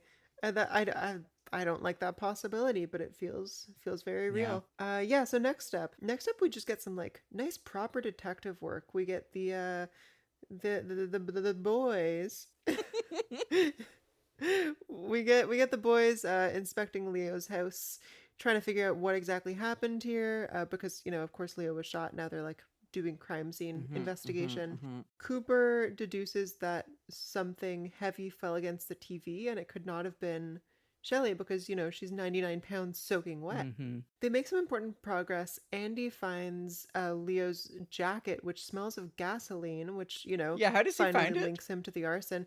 I think it's just in the truck in Leo's. Oh truck. no. Oh no. Or wait, is that what's it? Or does he find it? Oh, maybe, yeah, you're right. Maybe he does find but he makes another very important discovery. Yeah, our boy here really pulling his weight and then some. So he runs outside to greet, more to Oh, no. acknowledge and chant about. No. I need to pull this up. He is we see him outside and he's just like digging question mark in. I also have I posted in the Discord, but I'm also, I don't know if you're still watching the screen sharing. He's just kind of like digging in the dirt with a stick, just kind of flinging leaves around as if there's like gonna be a clue In the leaves. It like is the most like 8-year-old boy with a stick being like, I'm digging in the leaves. It's so funny. That's great. And then of course, yeah, fucking Albert shows up and he's like, Harry, do you know who it is? And yeah, I mean, take it away. I'll let you resume. Yeah, so he says it over and over. I don't remember what exactly, but it's actually, can you take this? I see your note about doesn't get Albert's name right, so I don't remember what he actually says. He says it's Agent Rosenflower. He like throughout this episode, I think every time he like says Albert's name, he gets the last name wrong. And oh, there's just another note here that's really fun. I love like when Dale is inside, he's like, these same geese were flying. And he looks at like some geese that they have on the wall, and I'm like, what does that mean, bro? Like, but yeah, he runs in to tell them that Albert's here and steps on a plank, and it just fucking bonks him in the head as it flies up, basically, as if he like stepped on a rake. Bonks him hard. And so this is his discovery. Turns out underneath the plank was some fancy boots and a bunch of cocaine that Leo was keeping there. But like, this is like the scene that I'm saying, like, it is crazy that this is in the same episode as the last scene, because it is like a full minute of Andy like nose is bleeding, bonked himself on the head, just kind of like swaying back and forth, about to tumble after bonking himself, and it is just like the most like slapstick, like Three Stooges ass scene. It's so funny. It's like he's trying to balance on a boat, and he's like giggling, and his nose is bleeding. It's so endearing. I love Andy. It's so over the top. Yeah, Coop gives a big thumbs up that they found a clue. It's the same thumbs up that he was given by the waiter. Oh yeah. Oh yeah. One quick thing here is, so the boots they find under the wood planks, it is like very conspicuously shown that they are Circle brand. And that just feels like such a fake like TV show brand name. And their logo is just like a circle. That is really true. That's really funny. That's the only detail we get about the shoes. I just think that's great. And if it comes up somehow, I'll be thrilled, but I don't need it to. A circle of life. Ooh. I don't know. Anyway, so yeah, we move on. Oh, here we are. Oh my god, this is another one of this like all-timer Twin Peaks moments. Is we cut to the diner, and the first thing we see is this guy, like, we see a truck driving by, and we cut inside the diner, and this guy just like exclaiming, "Hot damn, that pie is good," which is so funny. Like, I love, again, the show has like committed continuing its bit of everyone in this town is just obsessed with the pie and coffee, just fucking yelling it like he's a fucking like steam engine. And then then we're actually in the diner to focus on Madeline and Donna. I think Donna gives Madeline some sunglasses that were Laura's, and oh no, the opposite. Madeline gives it to Donna. Yeah. I don't know which one I said, but anyway. And Maddy, it feels like this is the scene that really feels to me like they are doing a act like Laura contest, They trade some information. Donna says James was in jail, keep quiet. But it feels like Norma delivers a letter to Donna, which, do we even know? It's unclear, I think, where this came from. That says like, look into the Meals on Wheels where Laura worked. And I don't know if this is your log lady sins. Is this of her fucking spitting her pitch gum on the wall? Yeah, so she spits it onto the table and then sticks it on the wall, like on purpose. Funny. Antisocial behavior, mademoiselle. But I think it's interesting that she's just kind of sitting like just watching them, basically. Yeah, just like alone in the corner. Yeah. But yeah, so because I feel like, so it starts out and like Donna puts on the sunglasses that are kind of become her like, I'm being epic now sunglasses, and that they, shouts out that they were Laura's, and it feels like they're both trying to like out epic, edgy, like be like Laura each other. Because Donna gets the sunglasses, and then Madeline's like, okay, I need to one up that. So it's like, you see these glasses I'm wearing, which I think are important, both because they're kind of like, very goody two shoes type glasses, but they're also the main like costume thing that distinguish her from Laura, except from the hair, obviously, Yeah. And saying like, I hate them, and just fucking snaps them in half. And then they cut to like, from there, it's just, okay, is it true about James? And now, like, Donna is trying to act really cool and just being like, look, we don't know if he did anything, or we don't know if we Yeah. did anything. My dad says Jacoby got sick because he was attacked. And then now it's Madeline's turn to be like, well, maybe he wouldn't have been attacked if we hadn't. To be like, goody two shoes, to be trepidatious. Donna fucking Mhm. hits her with the maybe the sun won't come up tomorrow if you wash your hair. Think like that, you're gonna go crazy. What is done is done.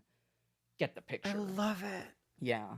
Oh, that's like such a great line that could be like on any amount of mental illness Instagram meme Oh my accounts, god, you know? that's so funny. But you know what I mean? That really feels like it was written by someone who gets it. Yeah, but and then Madeline feels like, again, like she has to one up that with a like strange distressing fact and just be like, Uncle Leland's hair turned white as a sheet. And then it's Donna's turn to be like, really? Like astonished, This, I don't know. Hmm. I really like, I think we keep talking about there are so many of the like young women characters in this show who feel like they are either wanting to or being forced or shaped to like take on the like trappings or role in the community that Laura had, And Yes, absolutely. I think it really feels like this is the two of them like trying to one up each other about that, basically, Yeah,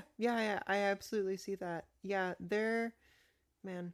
In the first season, I felt like Madeline was looking for genuine connection, Mm. and Donna was just sort of like using her, Mhm, maybe. mhm. But here it seems like maybe they've both sort of escaped into the weird little pocket reality of maybe we can be Laura and save Laura. I feel like Madeline still has this like vulnerability to her that is Yeah. just like not really acknowledged by Donna Yeah. because she's trying to play it cool, and that makes me Yeah. sad. Well, and it's interesting because I feel like there are so many scenes where my read on Madeline is that she is very like naive and like I think like at the Yeah. end, I think a lot of it at their different reactions at the dinner scene when she seems like just totally enchanted with Leland singing at first, at least, I feel like in some ways she seems to be very much cast as like the innocent counterpart to Laura in a way, but then also, yeah, seems to be taking her place in this and like kind of trying to be more like her and be more like the more like edgy, so to speak, sides of her. Yeah, I don't know. It's weird. It's interesting. Oh, great music. Great music in this Yeah, scene. I And think actually it's Audrey's. fantastic music in the I whole think episode. isn't it Audrey's theme that plays in this scene? I think. I don't know them off by heart, to be honest. It's very possible. But I felt like we got a good amount of original, like Yeah, new yeah, songs yeah, in this episode that was like very refreshing. yeah. I wonder if it's the. Do you think it's the log lady who sent the letter of like look into Meals on Wheels? Do you think that's why she's watching them? It does cut to her Oh, right after they get it. that's a very compelling theory. So my thought here had been like, why on earth would Donna get a letter to the diner? Like that doesn't make any sense. Mm, And so my only thought was that it must have been someone who works at the diner, you know? Like I mm. was thinking it must be Norma, or if not Norma, like maybe Shelley, but Yeah, really Norma. yeah.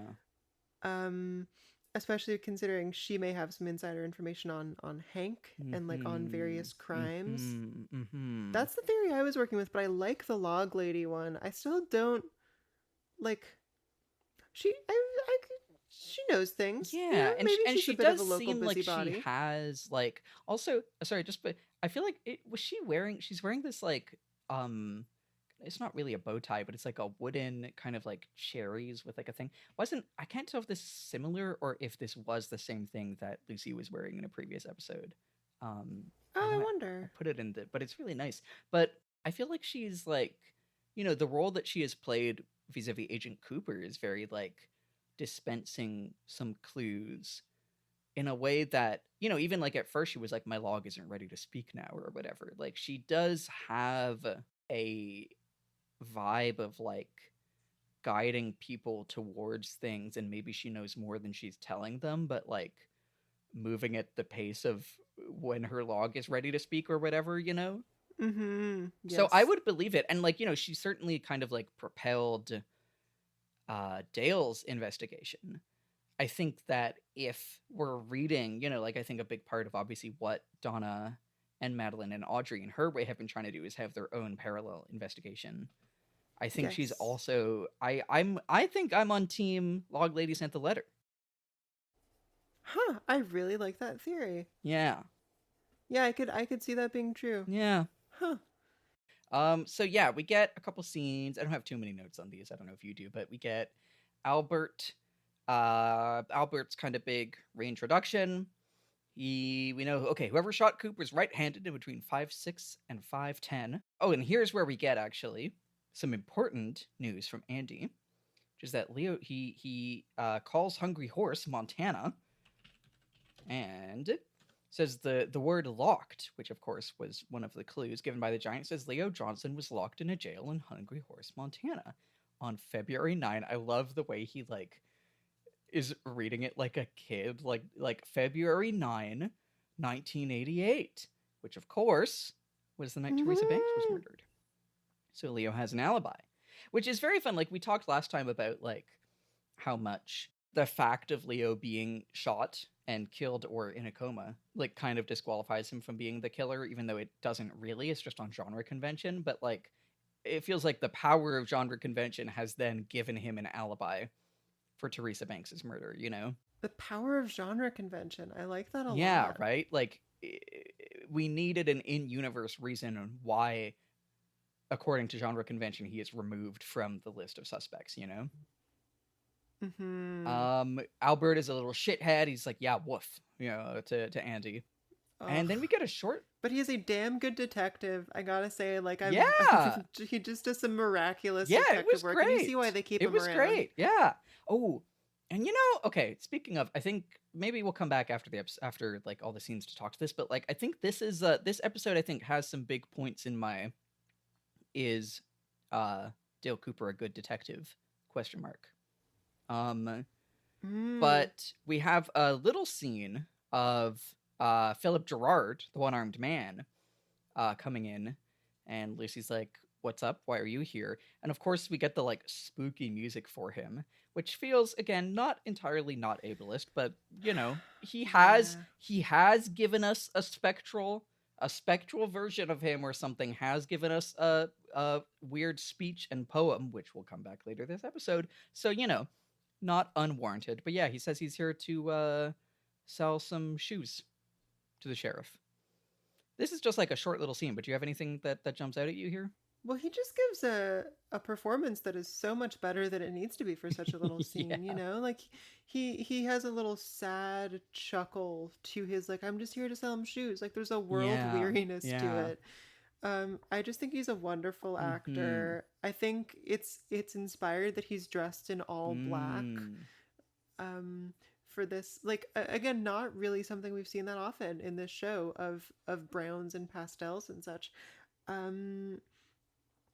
What else do I got here? Oh yeah, so Lucy feels very omened. And like, what does she know? Yeah, You know? she's definitely Like, just does like, she this guy's one arm. That's kind of weird. I feel like is her all that she's going off. You know what I mean?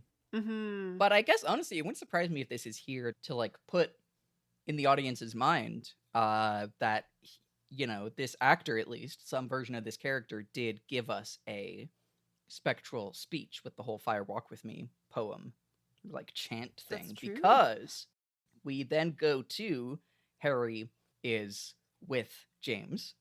Because, you know, the last time we saw that, James came to be like, hey, you guys should take this tape. And they said, hey, you're under arrest. There's cocaine in your gas tank. Mm-hmm. They're kind of grilling him like, you were breaking and entering. He's like, no, we just walked in, you know.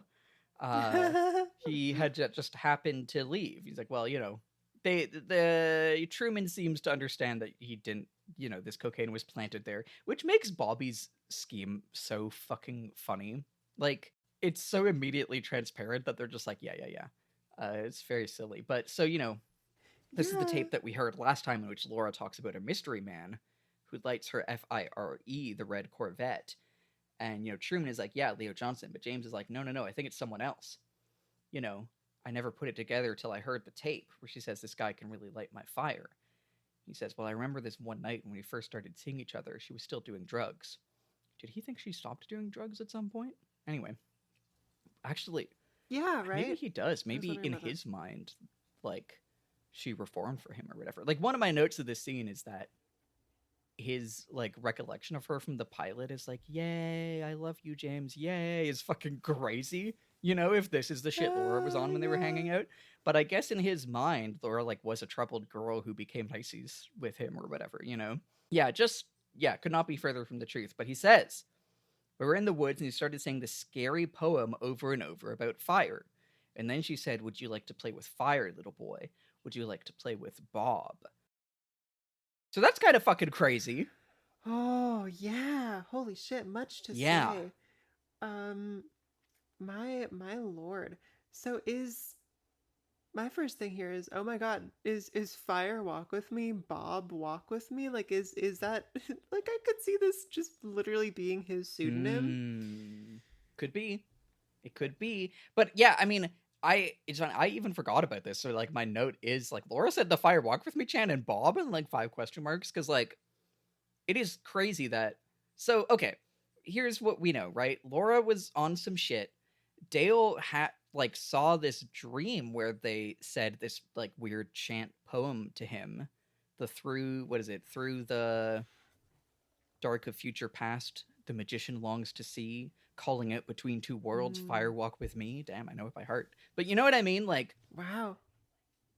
so Laura, who we know, like her and Sarah had some kind of like mystical connection in some capacity, knew about Bob. Do you want to play with Bob? And about this chant in some capacity. What do you have to make of this? Because this is like, as far as like a weird little reveal that just like comes and goes. Because you know, Sheriff Truman doesn't know what to make of this. And it's actually really funny that does Dale only come in? Yeah, Dale only walks in right after, which is very funny. Because that's when he says, like, oh, you know, give me the other half of the necklace. But I feel like if Dale had been there to hear that, sort of scene would have gone very differently. Because it kind of just, like, comes and goes. Because Truman's like, damn, that's crazy. Yeah, I hope they tell him about it. I know, right? But yeah, what do you make of this? Well, I guess there had already been a sense that Laura and Sarah both have some sort of connection to this sort of surreal dream world. And so the notion that she would know Bob, at this moment to me, like the likely third man, is not really a jump, you know? I like him being a dangerous, you know, bad dude. I could see how that would be playing with fire. Yeah, I don't know. Maybe it should be alarming me more than it should. This to me makes total sense. Yeah. I think she just like knew the guy. And so do you think like in the way that we know that we saw this guy identify himself as Mike and read this poem, and then we met him in the world and he was like, what? I'm Philip Gerard. Do you think that Bob is also like out in the world as just like a physical entity and just like a completely different, who's just like, no, I'm a different guy? And obviously we saw that fucking scene at the end. Do we think that this was like, that there is a guy out there who's just Bob but doesn't realize it, or is a different, like, I don't know. What do you think? To be honest with you, I think Bob is Bob. Like whether or not that is his name, I think there is a real like physically manifested Bob, and I think he's the third dude. I think he's a bad dude. I don't like him. Do you think if we ever encounter him, he, like Philip Gerard, will be like, what? No, my name isn't Bob. It's Charles or whatever, and I'm a veterinarian or some shit, you know? They're just both veterinarians. Oh no, wait, he's a shoe salesman. I guess he was Ed a veterinarian. Oh, yeah. But you know what I mean? Like, do you think it's gonna be that, or do you think he's out there being fucking Bob, I will kill again, whatever, you know? I have no idea, dude. I'm gonna say that if there is a mastermind of all this, like as far as if there is a person who can explain all of the fucked up psychological unexplainable stuff, I feel like it might be him, and he might be the one to actually have command over that like domain. Yeah, I'm team he's like he knows. All right. But yeah, kind of I feel like this is a really feel like this is kind of a crazy reveal. And like, it really makes me think about like Jacoby later in the episode saying like he thinks Laura wanted to die, like if she knew about this Bob character, and if, you know, because there's the fire walk with me part of the poem, and then I think it like during the dream it then cuts to Bob who's like, I'll catch you with my death bag, something I will kill again. Like if she knew that, if she knew that Bob wanted to kill and was like, yeah, really, what role, how did she relate to that, how did that, yeah, there's big fucking questions. My God. Other things in the scene, this is when, of course, we get the other half of the necklace. We get Dale being like, I know you have it. And then being like, oh, I thought that he just must have had it. And he was scared. But he was like, it wasn't a coconut? How curious. Yeah, and actually, another thing, and this is a season 2 moment, is that I think this is, we get the debut of one of my favorite pieces of like costume design, which is Hawk gets one cunty dangly earring. Oh, fuck yeah. He looks yeah, so no, good. when I was watching this show with Benji, like they were saying like Hawk's the hottest character, and at first I didn't get it, but it remains, and the one dangly cunty earring on Hawk is a great fucking look, and I'm delighted to see its debut. Yes, absolutely. So listen, from there, do you want to take us to the next scene of Donna coming into the police station? Oh yeah, Donna, my queen. So yeah, she enters the police station wearing sunglasses and I should say this thing she's been wearing the whole episode, which is this like bright blue sweater looking thing. And she has this whole air about her, you know, she brings in like some eerie music with her. And Lucy's like, Donna? And like diegetic wolf whistle? like she has sound effects. I know, and it's like Lucy seems to like react to this. She could just be reacting to the door opening, but it feels like it's like half diegetic, right? Because like, what is it? Is there a guy standing outside the entrance to the Twin Peaks fare station giving her a wolf whistle? The greeter. But yeah, as she goes in, there is like a comedic, like, I can't wolf whistle, but like, woo, woo, you know, like it's fucking crazy. Yeah, that is so funny. Anyway, so she has a totally different air about her. This is her season 2 redesign being like properly acknowledged. And it really feels like she's like, I'm gonna be hot and I'm gonna be mysterious and I'm gonna be edgy like Laura was. Yeah, she's smoking a like cigarette. Putting on Laura's sunglasses is like transforming her. Yeah, yes, absolutely. Yeah, okay, so then from here Donna goes into the jail cell and like has a weird little moment with James. She's very forward and pulls him into the grate sort of so they can kiss, and he's like uneasy about it, although he like pretends not to be. He sort of asks like, you know, what's going on here? Like, since when do you smoke? And there is a kind of great line. Where is it? The one I put in the notes that like helps me relieve tension. Yeah, the smoking helps her relieve tension. Since when do you feel tense? Ever since I started smoking. So funny. The scene caps off with Donna doing this awkward little finger bite to James in a way that is like I guess sort of intimate or erotic, but mostly just awkward. Like she doesn't seem to know what to do with the finger. You know? It's so much. I also like my note here was like, play with fire, huh? Like now she's smoking and is like doing all this like strange seducing James, you know. This feels very like right after that other scene it really hit me in the like, do you want to play with fire, you know? Alrighty, and I think we are at about the halfway point of the episode, and this is a double episode, a season opener. So we're probably no, you said it. So we're probably gonna take a little break there, and we will come back after the break for the rest of the episode.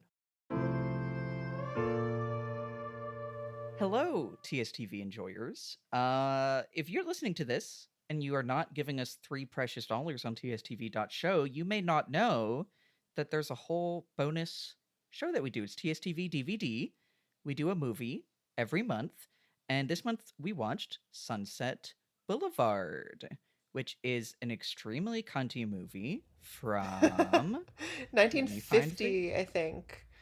It's like a 1950 is right on. woohoo! It's like a classic noir about a struggling screenwriter. Maybe everyone else has already seen this movie. Who like takes refuge in the home of like a fading silent film star and sort of gets dragged into her fantasy world in which she is still the most famous woman alive. And she's cunty as fuck. And we watch it because it's one of David Lynch's favorite movies. He references it in Mulholland Drive, and it, as I've revealed to Lily on an episode that may or may not be out yet. I think we talked about that in season 1. Anyway, it does become plot relevant in Twin Peaks, which I've said, so now I'll tell you all. But I made Lily guess why in the episode, which is very fun. And if you know, listener, you will simply never tell us until it happens in like a year and a half from now. That's crazy. But yeah, it's very, of all of our, you might be like, why are we watching this movie from the 50s? What does that have to do with Twin Peaks? And listener, you would look like a fool in a year and a half for asking that question. So listen, give us $3, go listen to us talk about the movie, watch the movie, frankly. It's great extremely movie. Good. And then you'll get all of the other movies that we do also. Yeah, we've done, what have we done? We've done David Lynch's The Straight Story. We've done one of my favorite movies, Wasteland. Yeah. Oh, and I saw the TV Glow. Yeah. Yeah. And more are always coming. All right. Exactly. Woohoo. Okay, TSTV.show. Bye. And we're back. Welcome back. We've had our trademark short break. It's definitely been fewer than 24 hours. Anyway, we were about to jump into the very short scene of just Cooper asks Lucy and Andy to look through a pile of Flesh World for ads from Teresa. Yes, Teresa, again, is like the murder victim from the previous year whose murder seems to be connected to Laura somehow. The two, what would you call them? Star-crossed lovers? The two interesting lovers are trying to be mature. Yeah, that's what I would this. go with, the two interesting lovers. Andy's like a little shy about it, like, I don't know, I sure feel uncomfortable. And Lucy goes like, what's wrong? We're professionals. And then it's like still, she's like still fucking pissed off at him. I just love that we're professionals. She's doing such a good job. Yeah, like and then she opens up the magazine and immediately like lets out a little gasp that she like totally tries and fails to suppress. It's like the cutest thing in the world. Yeah, it's great. It's a short little scene. Yep. Do you think we're gonna get Teresa Banks just while we're here on this mini scene, Lily? I love being like, I don't know, Lily, what do you think? Do you think Teresa Banks is going to like explicitly enter the world of Twin Peaks, the show, as like a plot element? Because it's kind of been like this background thing. That's a good question. I kind of feel like that must need to happen at some point because, you know, if we explain Laura's murder, we will end up explaining Teresa's. And knowing that the cops are very curious about that case and it hasn't been solved, I doubt we will like meet any like large amount of characters from that little story. But I think we'll figure out what was happening. Maybe they knew each other. Who knows? Who could say? Anyway, this is just a short little scene. Do you want to take us to the next one? With Jacoby. Yeah, okay, this is a great one. So here we have Cooper and Harry like visiting Dr. Jacoby in his hospital bed because of course he was like attacked the previous night. Oh fuck, what didn't happen the previous night? Yeah, no kidding. So they've just begun to like suspect that he may be involved in this case somehow because of the heart necklace that was found at his house. Yes. So they bring it along and they're like, where'd you get this? And he followed a car into the woods the night after Laura's murder, and he saw James bury this in the woods and he dug it up. So he was those like gloved hands at the end of the pilot. I guess he's saying that he was out there to like follow Leo Johnson, but then he lost him and then just happened to see James and Donna with the cops following them, which is very funny. Of like, I was there in the pilot, just directly off screen, also in my car. That's great. Yeah, you would think they would have made a bigger deal out of like, oh, we're clearly being followed. I think we're meant to believe this. I I have my slight doubts, but maybe it's just that I don't totally buy the TV shit they're doing. Like, I don't understand why he would have taken the necklace if he was just like following these people on a lark, you know? I just want to shout out also, right at the beginning of the scene, Doc Hayward is like, is he on anything? And the nurse is like, just what you prescribed. He had a bit of his food. And the doc is like, my God, could that be it? As like, I think it might have come up in one of the scenes before now, but the like recurring bit through this entire episode of the hospital food being like literal like green toxic sludge to the point that like every time it cuts to it, it is like bubbling and is playing like bubbling gurgling SFX and like Yeah. wow wow, like it is the most over the top like this food'll kill ya. It's such a silly detail. It's like so like Fear Factory. Yeah, it's the fucking like goop that they dump on you in the Nickelodeon show, you know? Yeah, yeah. So something interesting that Jacoby says in the scene is that he thinks Laura might have wanted to die and might have allowed this to happen to her. This, of course, is like a pretty upsetting thing on its face, right? But Dale and Harry don't really like challenge it. I think they just sit with it and are kind of disturbed. And I wondered what you thought of that. Yeah, I'm pulling up the transcript because like this is him when he's saying like, this is why I took the necklace. It was her, you see, the necklace, a divided heart. Laura was, well, she was living a double life, two people. Okay, I mean, first of all, we need to ring the duality, two people. Hearing that, I'm like, was Madeline like in town before she showed up? Was she playing as Laura? Or is this just, you know, Laura contained the, you know, duality of Twin Peaks, blah, blah, blah, blah, blah. Yeah, two people is a very like pointed way to say that, right? Because everyone in this town is living a double life, but not everyone is two people. Yeah. It's a very stark contrast. To me, like the only person I can think of who really feels like they've been two people is Leland in this episode. Now that his hair has changed, it's like like something really drastic has happened. Yeah, I feel like, you know, I feel like also kind of Bobby, honestly.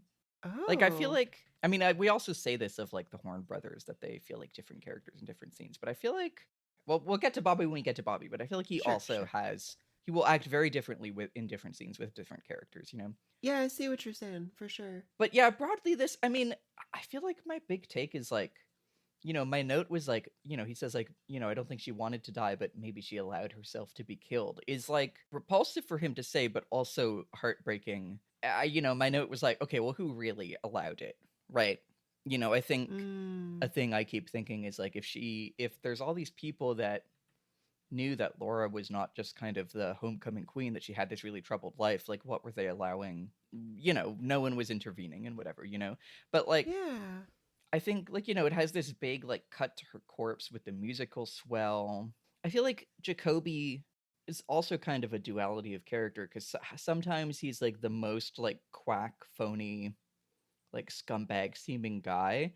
But then when the show keeps giving him like genuine pathos and like the show keeps believing in his vision of how he feels about Laura, if that makes sense, you know? Like thinking back to, I think, the second episode, the graveyard, when Coop was talking to him at night, thinking about, you know, the scene with him and Bobby in which he was being, I think, very manipulative, but like bringing Bobby to like a genuine place of like, you know, and like it's weird. I think the show, in ways that I think are still kind of suspect of like, I think sometimes it's like, are we giving him more than he deserves? Maybe? Yeah, you know what I mean? But yeah, I don't know. It is interesting how much the show keeps saying like, for as much as this guy is a complete shithead, and like it really doesn't, to its credit, it doesn't shy away from that. Like it doesn't feel like it's trying to paper over that or like present a version of Jacoby that is like, no, he just really cared about Laura, you know?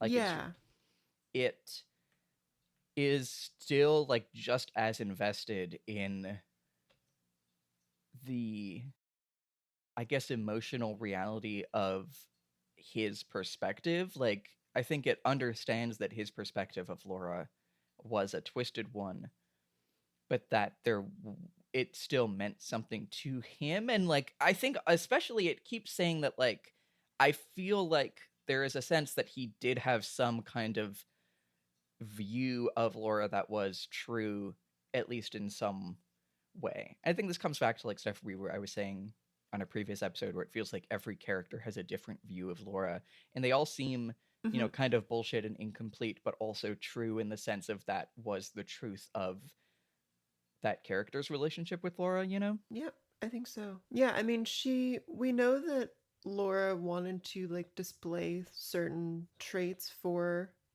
the doctor specifically. I mean, I'm thinking of her tape to him that says, Oh, you yeah. know, sometimes I think he's going to kill me, but I forget exactly what, but basically the idea of like being sexually excited by being endangered. I can see why he's saying what he's saying. And it makes you ask, like, is that something that Laura also performed for him? Like, was she able to get what she wanted from him, or in some way ameliorate her position by having him believe this woman kind of wants to let herself be killed? I don't know. Man. I think this is like one of the big questions of, I think, Laura, especially vis-a-vis Jacoby, and also kind of like Bobby. And like, I think there's a degree of like, when Laura was, you know, even thinking about her reading the Fire Walk With Me poem, or like, you know, reciting it to James, like, to what degree was like displaying this pain and like painting this image of herself something that was intentional, versus was it just things coming through that she like wasn't able to hide, you know? Big questions. Man, I am sad that Laura Palmer is dead. Can I say that? Yeah. I would have liked to get to know her a little better in the show, but also, I mean, not that this show is necessarily interested in, like, often it'll indulge characters like sort of fantasies about themselves and let them sort of live whatever sort of narrative they're telling themselves. I wonder what it would be like if we got a little more of her, but Yeah. I'm glad we're doing this show. Can I just say, like, Aww. I think you're so smart. I like that we get to talk about this. Whoa. Yay! I love to Yay! yap about Twin Peaks, you know?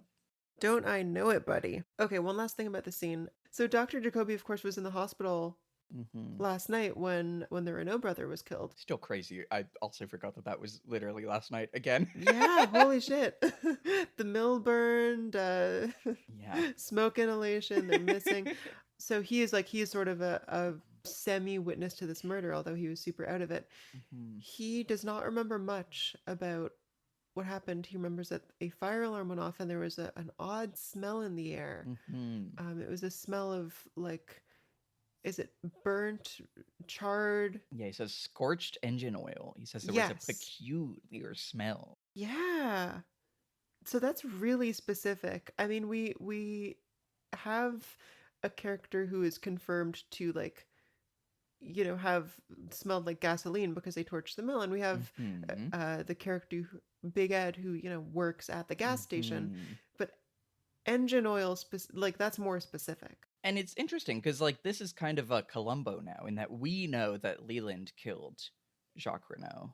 They don't. But no one else even suspects it. And it's like, okay, so I think my first big note here is, like, he's trying to remember it, and he's like, oh, it's all like a dream. I'm ringing my it's like a dream alert bell. I don't know what it means, but, you know, they said the line, you know? I think I thought about this a little bit, and I think he means it pretty literally. Like, you know, I was pretty out of like it. he It was was kind of sedated. But you know what I mean? Like, when you're Yeah. making Twin Peaks and you make your character say that line, it's because you want people to ring the bell, you know? That's so true. Yeah, totally. He just saw an opportunity and he jumped for it. But yeah, like, I think here's something I'll say. I think the idea of, like, scorched engine oil smell is another one of those small details that people in the, like, going off the deep end analyzing Twin Peaks fandom have kind of latched onto. And I'm without saying any more than that, I'm curious, like, do we have any thoughts about, like, why Leland would smell like scorched engine oil? Either literally, was he doing anything, or is there a, like, symbolic meaning there? I mean, that's just like a really fucking evocative smell. Yeah. You know, like, not that I haven't really been around cars much, like I haven't gotten up close and dirty, you know, but that's just, like, really unique, and it reminds me of, like, the smell of ozone that you get after a lightning strike. You know, just the idea that when something supernatural happens, it, like, changes the air somehow. Yeah, because I really can't think of any actual reason that this would be true of Leland, but I think if anything, it has to do with probably why his hair color changed and why like his whole persona seems to have changed. Almost like he's been struck by lightning. Like Yeah. like a blanched tree, you know, like. Oh my God, that's great. Whoa. And he has just like this electric, energy about him now. Whoa, Frankenstein. They put this in the show specifically so I would think of lightning in 2024. I actually kind of really like that though. Yeah, kind of cool. I think, like there's been a lot of talking about fire, obviously, and like the fire at the mill. At first I was like, did Leland like swing by the mill off screen somehow? And like the log lady talking about how her log fears the fire, and I don't know. It is like a very particular thing to drop because we know who killed Jacques, but we don't know why he would smell like that. And I think that it leaves the question of like, what is the reason why Leland would smell like that? Yeah. Was he doing something off screen? No, I think whatever came into him probably just like conjured that is my guess. Yeah. But it's a very interesting question. Yeah. So moving on, we're still at the hospital. This is actually, we have some more like crazy food SFX moments here. Yeah. There we have like the big Bobby scene coming up in a bit. It was like literally, I think last episode that I was out here saying like, Bobby Briggs, you are not shit. You're a little bitch. Why are you leaving your girlfriend to go put fucking cocaine in a gas tank? Yeah, loser, idiot, asshole. Yeah, sure. And I stand by that. But he does keep charming me. I know. There's something... I think Bobby Briggs' actor does like an amazing job, I gotta say. Yes. Yeah, Dana Ashbrook. Just like when he's being a rude boy, he sells. Like this is truly like my big, I think, memory of this era of Twin Peaks Bobby is like how much every scene that he is like walking around school or with his dad, he's just like every pose and motion he takes is like rude boy dialed up to 11, and like the physical acting is so good. And like, yeah, he really like he sells the campiness of that character both in the like being a rude boy and when he's getting emotional, and like thinking about the scene we're about to get when he's like crying, with his dad in the diner, or him at Laura's funeral, is he really, I think, nails the balance scene to scene of like campiness and over the topness versus like when it is over the top but in a way that is sincere and really grabs you. I totally agree. I think part of what makes his performance work for me is, well, he is just someone with like a short temper, meaning that he is ready to emote like intensely at any moment, I think he maybe thinks he's like a little older than he is. He's like a 17 or 18-year-old kid. I mean, that's the other thing. Like, he really does do a good job at giving like little shithead who's in over his head. Totally. I made a note of this. We're getting a bit ahead of ourselves, but like I made a note of this in the scene with his dad. Like I was looking back at the dialogue in the pilot when James is talking to Donna, about saying like, about Laura, I'm telling you, there were things she was involved with, things she let herself get pulled into, things she thought you'd hate her for. Donna, she said something about a guy getting killed. She didn't say, but she said Bobby told her that he killed this guy. And like, that was a line that when it came up in the pilot, we were like, what the fuck? And then it hasn't really come up ever again. But if that's true, then like Bobby Briggs, in every like scene that we've seen him in, killed a guy like a week and a half ago, and then the next day his girlfriend died, I think I have a take about this. Yeah. I think either they wrote this out after the fact, or she was talking about Bob, whoever Bob may be. Oh, you think actually that's a pretty because yeah, we know that she was saying to James like, you want to play with Bob. You think he misheard it as Bobby. Well, or just like, you know someone named Bobby, you hear someone refer to Bob, you think you know who they're talking about. But he has heard Laura say like, do you want to play with Bob, as a like, he has heard the poem. But no, I buy it. I buy it. I think this is good. I mean, I just feel like that name thing needs to be for something, you know? Yeah. Like, I don't know. Yeah. I'm not seeing any other connection between those characters at this juncture. Um, also, like, R.I.P. Mike. What happened to that guy? Yeah, I know. No kidding. I mean, He I just feel like, fucked off. yeah, he was treated like Donna dumped me, and he's like, I don't need to be in this show. Whatever, get me out of here. I'm moving to New York. I'm There's gonna be no in a one- musical. No one to be called Snake anymore. It's the Oh, okay, but so for now, it's Bobby and Shelly time. I just want to say I don't have too many notes about this scene, but I really like. They have like this weird little like hair tug game where they're like tugging each other's hair at the same. Like they just kind of jump into it as like this is their game. Of course, Bobby starts barking as soon as they do it. This man is oh ready my to bark at any God. time. God, their chemistry is nuts. That's Like in the the scene thing. especially. They really do. Yeah, they really do sell all that. And I love like she's like, I love you, and he's like, I guess I love you too. And as he's leaving, like, yeah, I guess I love you too. It is really like right on the line between teenage dirtbag and teenage like in over his head doesn't know what the fuck is going on guy, you know? Totally. I can't decide whether I think he means it or not. I mean, this has just been an unbelievably stressful day. Yeah. And I feel like that's why Shelley is saying that. If you like had almost died and then you see your boyfriend who also like the guy who was going to kill you was like, I'm going to go kill him, I would be like, yeah, I love you, let's get it out. So there's some other stuff, but yeah, later on we get Bobby is like walking into the diner. I love how he walks in with like his leather jacket is like already half off, like taps his foot rudely at the counter. He's in his fucking rude boy stance. Yeah, he totally is. He's like lighting a cigarette, pissed off. It's so funny. And then he hears his dad be like, oh, Bobby. He's kind of like instantly snaps up like, oh, fuck. And, you know, he calls him over and he starts telling him about a vision that he had. Not a dream, a vision. Yeah, exactly.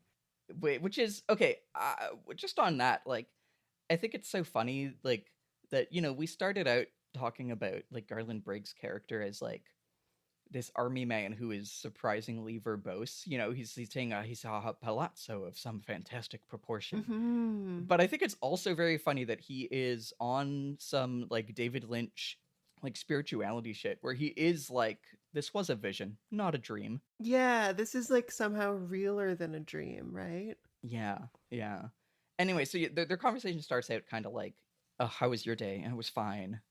How was your day? It was fine. What is it that you do exactly? And he just goes, that's classified. You know, I actually feel like they're genuinely trying to connect with each other in this moment. Yeah. I don't think, like, it's awkward and stilted, but this is where their relationship is, and they're both trying to be, like, civil. Yeah. You know? I mean, like, I think, like, you know, I do love even how when Bobby, like, slides into the booth, the way he's, like, really slides in and is lying on it like a couch, and, like, the way he's, like, what is it that you do exactly? Is, like, again, right on the line between I'm trying to connect with my dad and, like, I'm kind of roasting my dad, you know? Yeah, like I'm being a little dick at the same time. Yeah, I think you can take it either way, but I think he's genuinely curious and, like, somehow has not, like, it, like, doesn't already know the answer to this question, you know? Yeah. Well, because I think that's the thing, is I think he's kind of on the line in this speech that Garland gives him of saying basically he had this vision that he was at this palazzo of fantastic proportion with this radiating light emanating from it. It was the place that he'd been born and raised. It was his first return with the deepest wellsprings of his being, this like place of harmony. And then a knock on the door and his son is there. He was happy and carefree, living a life of harmony and joy. We embraced a warm and loving embrace, nothing withheld. I woke with a tremendous feeling of optimism and confidence in you and your future. Which is like, and as he's going through this, like, I love how every shot we get of Bobby in this is like, at first seems kind of like still like skeptical in like a bored, rude boy way, but each time it is just impacting him. You know, at the end he is like on the verge of tears, you know, he is crying and he's like, it means like so much to him. Yeah, he's totally touched and like completely open to this. Yeah. This is a funny anecdote that I think I read somewhere was that like originally I think like when Mark Frost was going over the script with Dana Ashbrook, the actor, he was like, no, probably like you don't really give a shit about what your dad is saying. You're being rude boy. And then like when they got on set, David Lynch was like, no, you have to really feel it. Oh, good. Yeah, I Oh, know, right? that's so much better. Yeah, it really transforms the scene. And I actually like really love this scene. I think this Me is like, too. you know, like I enjoy Bobby as a character when I'm like, Bobby, you're a little shithead, you're a rude boy. But I think the vulnerability here, and like this feels like the same Bobby that we see in the therapy scene with Jacoby and at Laura's funeral. Like I think the moments when we see this is like a 18-year-old kid who was like in some capacity exposed to some of the same shit that was going on with Laura, and is just like completely Yeah. lost and like doesn't really feel like he has anyone to talk to, and is just like channeling that into this fucking shithead violent rude boy persona. Like really speaks to me. It's beautiful. Yeah.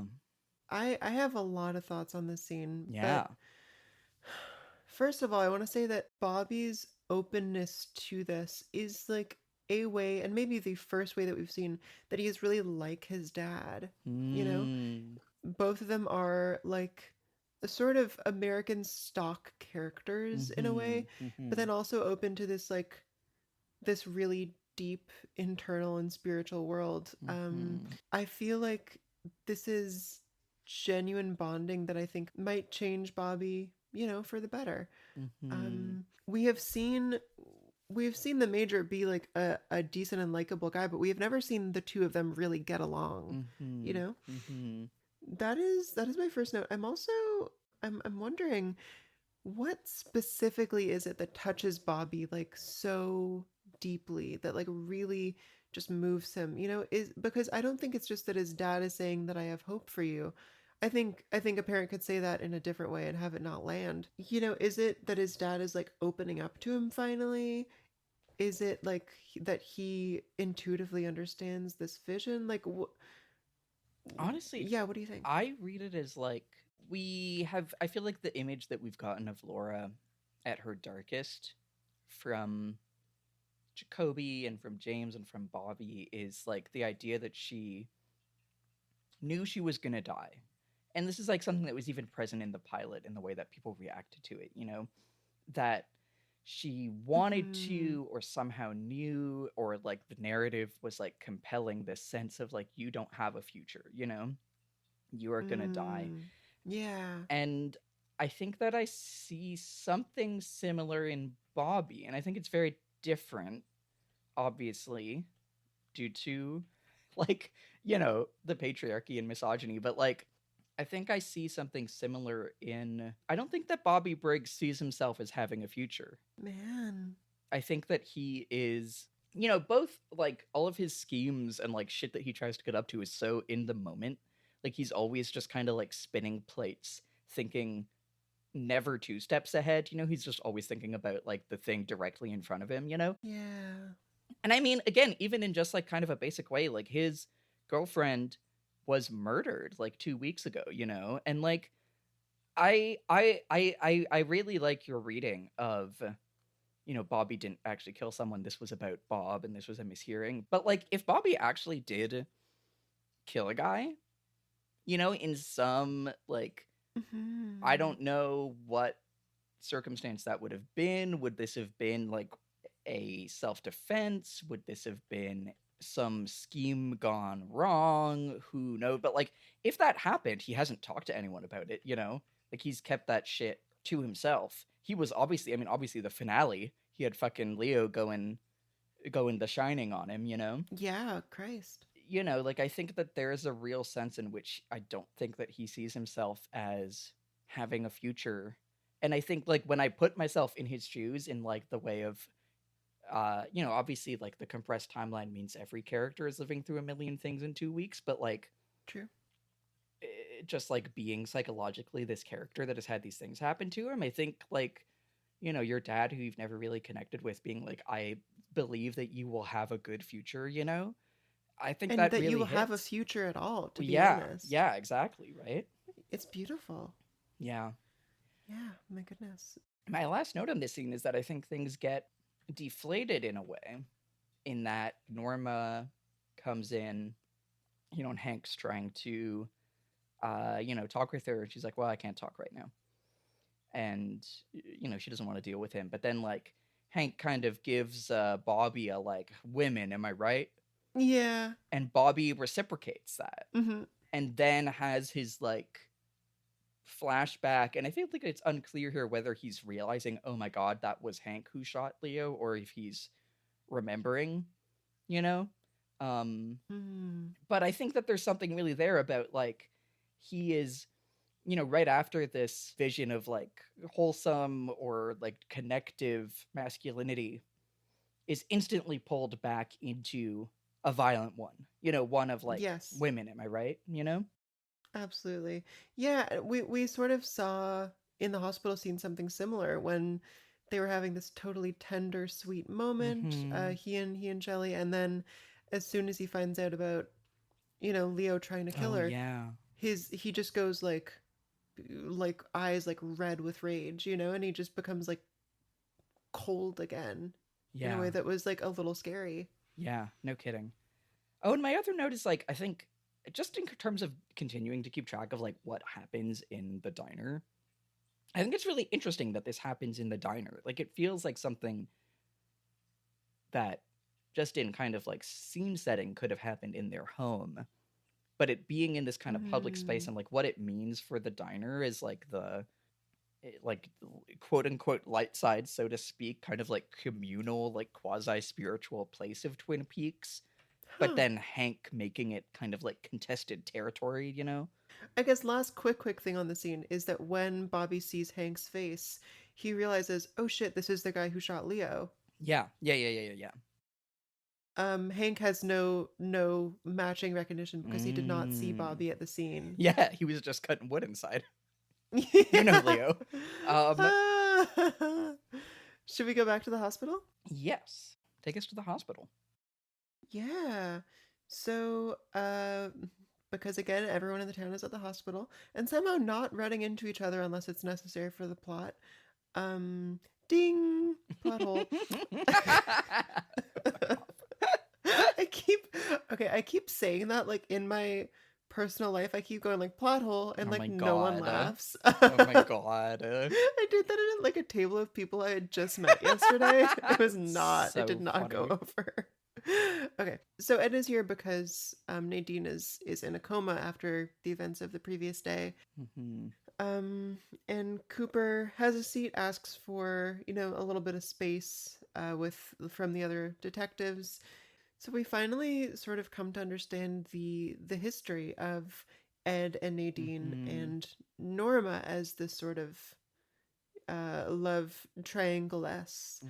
Ed and Norma had been dating for 4 years all through high school, and one day they had some sort of fight or just like an undescribed rough night, after which Norma ran off with Hank. And Nadine was just there, and Ed felt comforted by her sort of like sweet naivete, And so they just like got drunk and like he proposed. They went on a little road trip. So Ed proposes and then almost immediately realizes that Norma has not like cheated on him or anything.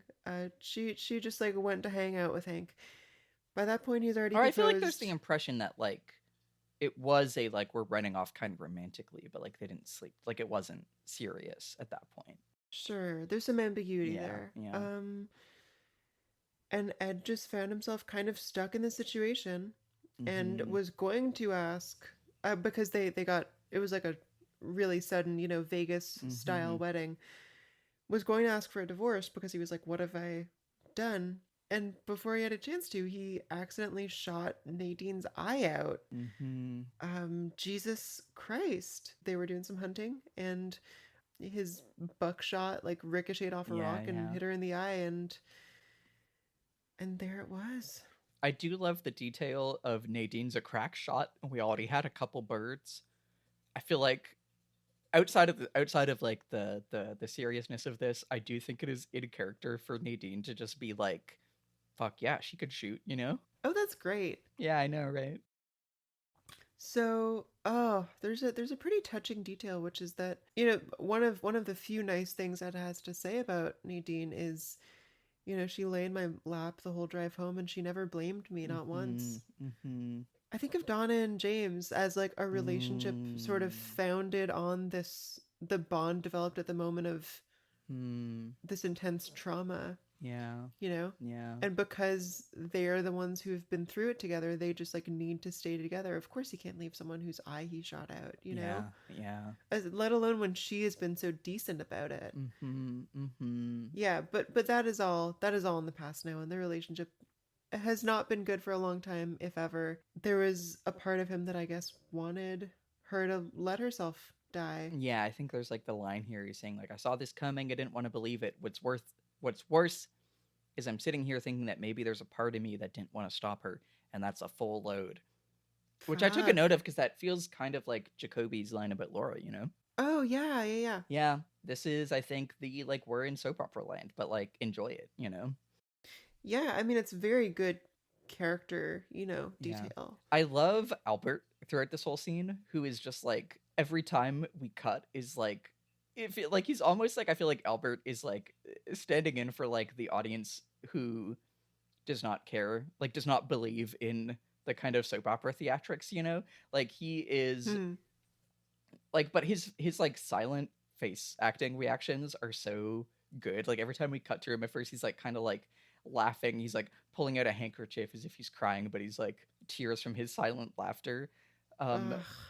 But I love like, there's like the one shot when he's like, that was I shot Nadine's eye out on that honeymoon, and Albert just kind of like snaps to attention like, what, like he is really eating it up in a way that is like very funny to me. What's his fucking problem? I know, right? Boo. Any Twin Peaks resident doing anything is just like somewhere on the laughably quaint to insulting spectrum to him, Yeah, it's all hayrides, right? Yeah. Square dancing. This is also the scene where we get the smiling bag, as like Coop kind of wanders off for a second and sees the smiling bag. Man, there's a very sad and emotionally complicated moment at the end of this scene where Norma had been visiting Shelley at the hospital, and as she leaves, sees Ed, holding Nadine's hand, just looking intently at her. Yeah. Very caring. Yeah. And man, she some very like understated but beautiful acting here. You just get so much emotion here. Now that we understand their personal history, it's not just why can't I be with him? It's why did he abandon me? Yeah. Why can't I have a partner this kind? Why did I make the choice I made? Shit. Yeah. It's great. And like, this is really the stuff of the show that like, you were saying, at the beginning, like you're glad we're getting some of the weird supernatural shit. And like, this is the stuff, when I said I watched this in high school and it didn't really click for me, like, because I wanted the David Lynch supernatural shit, but I think it is like both in the funny parts of the kind of like low quote unquote Twin Peaks, but I think like the stuff like this is it's just like, here is a like soap opera, like star-crossed lovers, like Romeo and Juliet miscommunication subplot going on, but it is really like done with so much love and candor for that type of plot, and like it's done Absolutely. so well, and like does not undercut itself at all, like it is very campy and like corny almost, or like over, but it just believes wholeheartedly in what it's doing, and like it really sells it. I really do love Totally, dude. Ed and Norma as characters. Can I just say something? I feel like, so the show sort of has the three modes. It has or at least three. Let me just list them out and see how many there are. So you have the soapy melodrama-y stuff, which is beautiful and very well executed. You have the detective mode, be it through, the police or through like the vigilante squads. That is also excellent and I think it's just like very well written detective stuff. It's gripping to watch. You have the Lynchy, dreamy, surreal thing, obviously fantastic. Then like the fourth sort of thread of the show is the one can't bring myself to care about yet, which is like the criminal conspiracy stuff. Like I'm thinking about whatever is happening with Josie and Catherine and like the fraud at the hotel. I'm not gonna lie, I'm either confused or I get it and I just don't think there's much there. Yeah, I think I would agree that that stuff is what grabs me the least as well. I feel like I see it as an extension of, because like it's all very soap opera type like criminal conspiracy stuff. I think the way that I enjoy it is like I'm taking out my popcorn and show me some crazy guys cooking up a crazy scheme. And I think I do kind of like, when the show is in that mode, turn off the part of my brain that is like trying to figure out what exactly is going on, of just like, I don't know, man, people are going to do some crazy scheme and at the end it'll work out in some way, but I'm kind of just here to see people vamp, you know? But I would agree that I think it is the part of the show that speaks the least to me as well. I think part of that is just that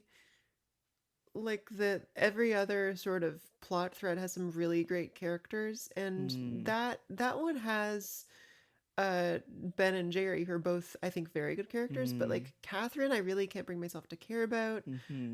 I would say Josie, we've just gotten very little of so far. Yeah.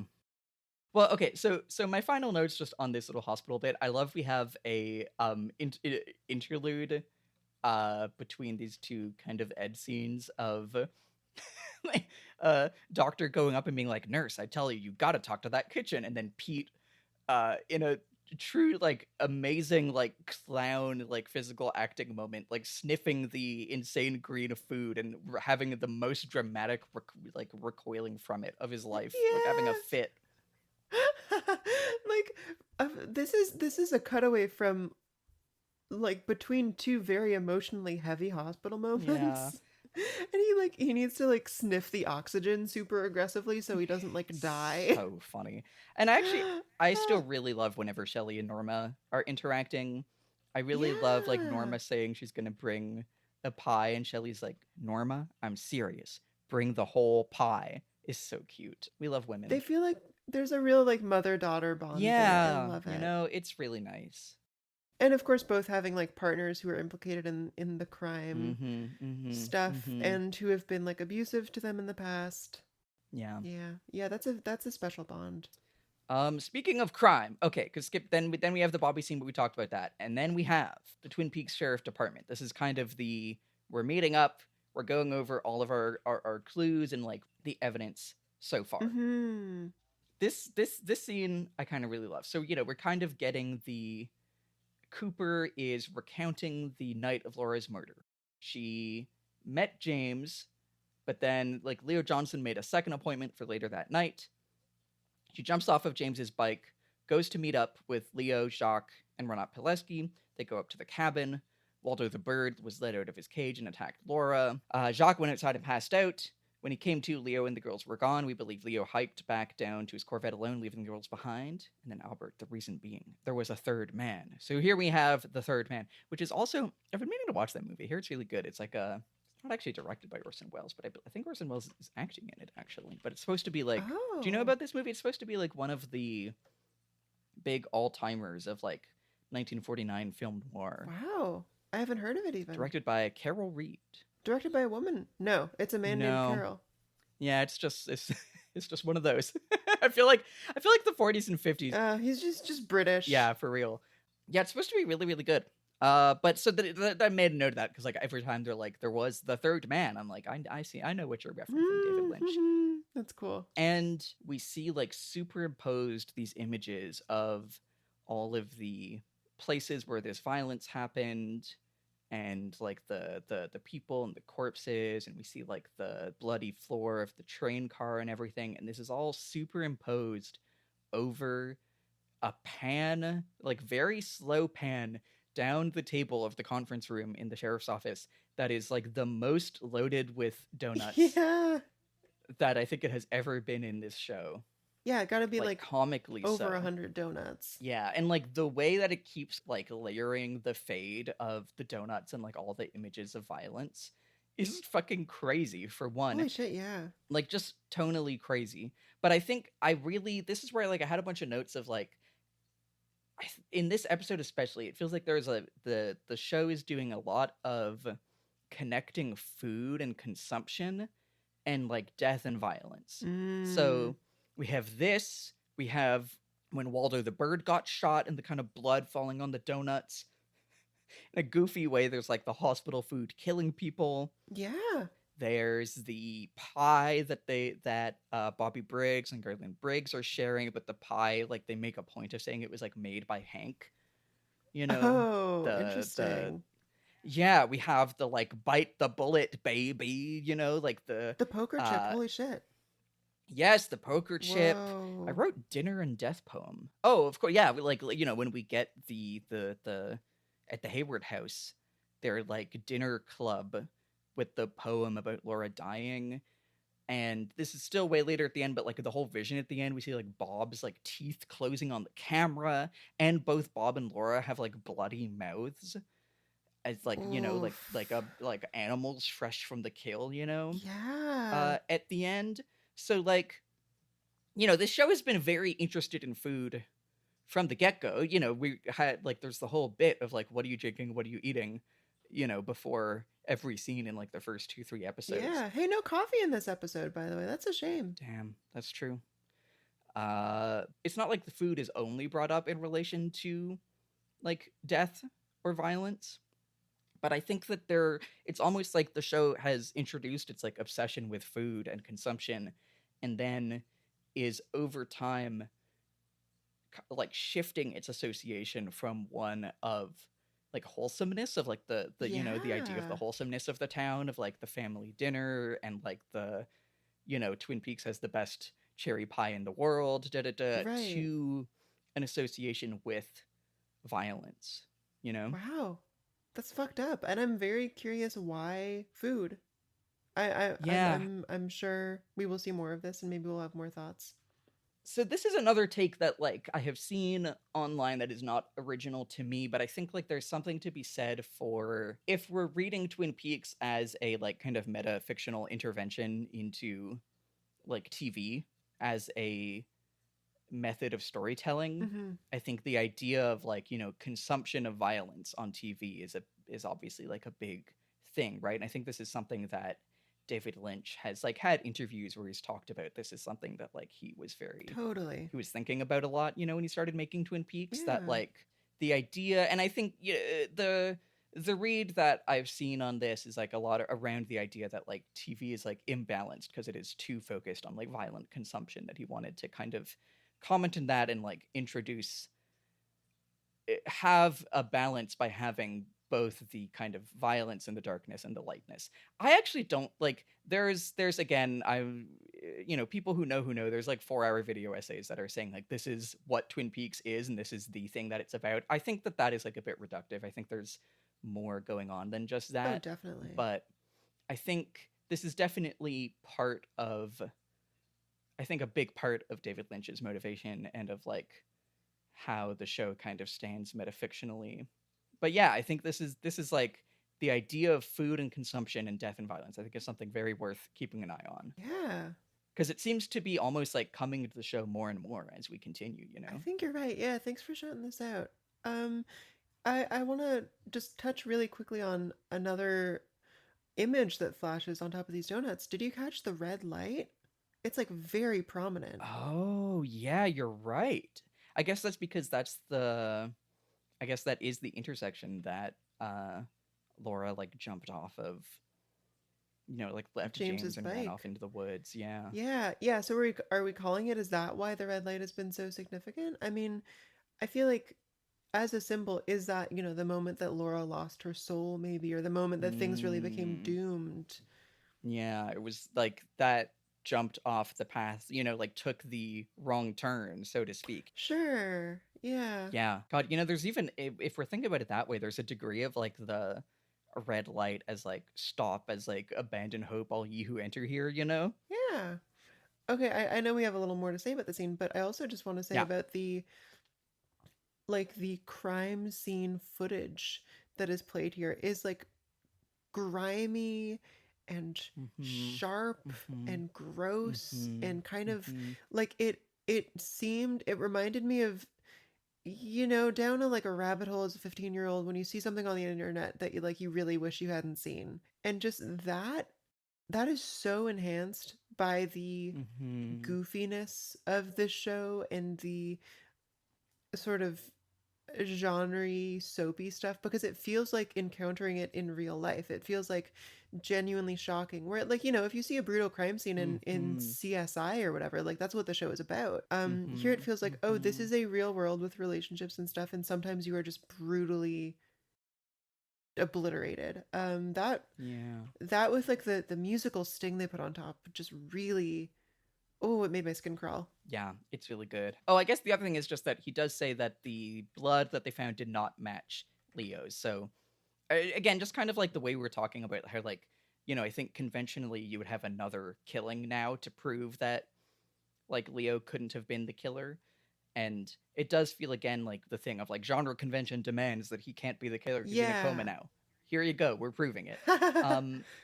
But the other big thing is, like, we pan through the whole table and then we get to Andy looking at the like homecoming queen classic picture of Laura Palmer, and Oh, he is buddy. sobbing. He's like really, Yeah. and this is like, I keep thinking about, there's like another thing from one of those like top selling authors write about Twin Peaks, if someone just said, I love Andy, the cop who cries. And you know what?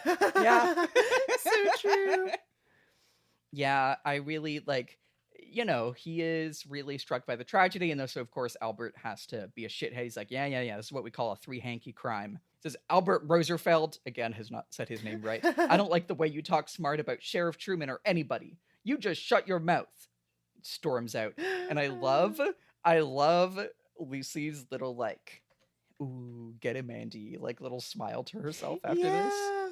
Uh, Like, it's so, I as far as, like, again, the extent to which the show will make me root for straight couples, I am rooting for those two. Like, it is like so hard. I It's know nobody's those business, crazy kids. Oh my God, they're just so in love with each other, and they're both so like so sensitive that it's like impossible. But they're gonna work it out. Yeah. Oh, my only other note on this was like listing all the dead people of, like, Laura Palmer's dead, Jacques Renault is dead, Ronnette Pulaski and Leo Johnson are in comas. Waldo the bird is dead. Did make me laugh. This leaves only the third man. Ah, yeah, honestly, I felt completely serious about that scene as the resident bird defender. I was just like, wow, they're really Yeah. paying respects to the bird, and I appreciate that. Yeah. Yeah. Um, You were the Andy and I was the I was Albert. the Andy. Oh my God, so true. Yeah, this just feels like such a perfect little puzzle box. I love a good bit of Mhm. detective fiction. Like the fact that the blood Mhm. type doesn't match any of them, that their guess that the note had to be written in the killer's blood, that is just super compelling. Yeah, it's great. It's really good. Anyway, we should probably keep it going. What do you think? Yeah, take us to Pete and Harry. So Harry brings Pete home, and dude's like going through with the smoke inhalation and stuff. He's breathing a little funny, he's coughing. Harry comes in to like just chat. So as we know, Josie is like missing, and Harry wants to know if Pete knows anything about that. He does not, but they find a note that says, "Ugh, and so funny, broken English, crazy." That she is Mhm. she is leaving for a little while to deal with some Mhm. things, and don't worry, it's fine. There's something in the Mhm. fridge. Harry like sort of primes Pete for the possibility that Catherine has died in the fire, Yeah. or otherwise, just that she is missing. Mhm. Pete, is like really shaken by this, but seems to integrate it pretty instantly. Like he is already prepared for this possibility. They talk a little bit about, what their relationship had been, how there really had not been anything good there for a long time. His line was, no need to mince words, she was hell to live with, which is just brutal to say about someone who you've, accepted as probably dead. Yeah. But he does kind of break down, and he's really like, "Oh, I loved her." Yeah. I don't know if I'm rooting for these straight people, but I am rooting for Pete more than almost anyone in the show. I just really like that guy. Ever aw. since the fish in the percolator, Yeah. to be honest. Yeah. Yeah. Yeah. Just a big-hearted, kind guy, I think. And yeah, so they get a phone call, asking for Josie. Josie is not there. The guy hangs up. He's in the lobby of the lodge, and he places another phone call to Hong Kong. Mystery, question mark, suspicion, exclamation mark. Yeah, my note here was, I did not take many notes on this scene. My note was just go away. This is my go away racist Twin Peaks subplot. Like, even just in what we have so far, I'm just like, they keep hitting us with the like, isn't it strange and ominous that an Asian man is showing up and showing interest in Josie Packard? I'm like, okay, pack it up, Twin Peaks. Pack it up. This is enough. I don't love it. No, for sure. Also, so the note that Josie left, I originally thought that the joke was that this was a clearly fake note. Like when you see, I feel like in kids media, you'll sometimes see like a ransom note written in broken English because it's like a 7-year-old who wrote it or whatever. Yeah. That was my interpretation. The show seems to think that Josie is much like less fluent in English than she is. I mean, it keeps doing this bit of like she is just mixing up prepositions and like sayings and whatever. It's like, it's I don't love it. It's not good. Yeah, really don't care for it. Anyway, this is a good Pete and Harry scene, I think. Yeah. Okay, so from the mysterious man of Asia, oh God, oh shock and horror. We follow Ben and Jerry through the lodge. They're walking through. They're talking about some sort of. Okay, you keep calling it the lodge, but it's just the Great Northern. Is it not the Great Northern Lodge? Wait, is it? Hold on. I thought that's what it was called. Because wasn't it? Isn't it like the Martel Lodge? Oh, I mean, there is that other lodge. Yeah, it's just the Great Northern Hotel. I don't know. Oh, dude, I'm so confused. There's so many hotels in this show, and there's so many lodges. Yeah, I think I'm stopping you because, like, I mean, you may or may not know this, but bitches are going to be talking about lodges in this show. Yeah, the Black Lodge, right? Okay, so this is. Yeah, I'm just gonna say Great Northern from here on out. I am definitely getting confused about which hotel they're at any given time. It's just the one though, because the Martel Lodge was just like their estate, like where Pete lives. Oh, it just feels like a hotel. No, I think it's just like they have a big house. Damn, dude, I don't know. It just feels like a hotel. My gut is telling me that it is, at least on the astral plane or in some metaphysical way, a hotel. I don't know. I just think I'm right. Yeah, it's an astral hotel. Yeah, the spirits are checking in and out all the time. Oh, I love that. All right, tell us about the boys. Yeah, the boys are talking about some European meal that has rocks in it. I do really love, like, how often Ben and Jerry like enter a scene and Jerry is just like describing an insane meal from Europe. Yeah. Anyway, I mean, I hardly think this matters. Just a nice bit of color. But then Ben is like, "Hey, have you seen Audrey around?" And he hasn't. And this is a minor question mark. I don't actually know where Audrey is at this moment either. Like, I think she's still at one of Jack's. I think this is like, I think we'll get there when we get there, but like, I think the implication is that she's just like being literally kept locked in her room. But there's a mention that she was not allowed into her room at some point. No. I think when she says, "Why is the door to my room locked?" that's saying like she's stuck in there. Oh, like shit. She can't leave. Oh, that's much worse. Yes. Jesus. Yeah. And ooh. Yeah, and in ways that I have some kind of criticisms of. But yeah, I think that is absolutely the implication is, why is the door to my room locked? Like, you're being kept in there. Sure. Okay, yes, this makes sense. What is it from here? Oh, Hank. So this is Hank is fucking doing his big dramatic fucking leather daddy pose in their office, and they walk in. Yeah, he looks like one of the fucking village people. Yeah, they walk in, they touch base about the various crimes of the previous night, and they agree that like Catherine is probably dead, buried under the rubble of the fire. They talk about the shooting of Leo, and like, yeah, he's still alive. I didn't kill him, but I couldn't go inside. Besides, he was just chopping wood in his house. There's so many funny lines in this. I love, like, Leo's in a coma. It looks like brain damage. And Jerry goes, "With Leo, how could you tell?" Yeah.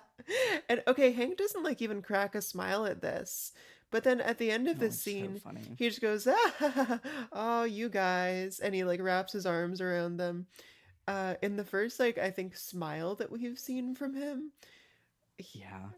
I do really love the line of like he's saying, okay, because there's I want to jump in on the like chopping wood inside, Yeah, if I may, please. because this line is insane to me for a lot of reasons. Okay, one, it's just so funny the way that he's like, so Ben asks, anyone see? And he says negative. He was chopping wood. Jerry's like, chopping wood inside? It's like, yeah, Leo. And there's like a pause, and Jerry like doesn't believe me. He's like, wait a minute, chopping wood inside? Hank's just like, yeah, Leo. It's so funny. But okay, first of all, I'm not gonna lie. For a second, when I was watching this, I forgot that Leo was trying to kill Bobby, and I was just like, yeah, Leo would be the type to just chop wood inside. Yeah, totally. He just likes hitting shit, I imagine.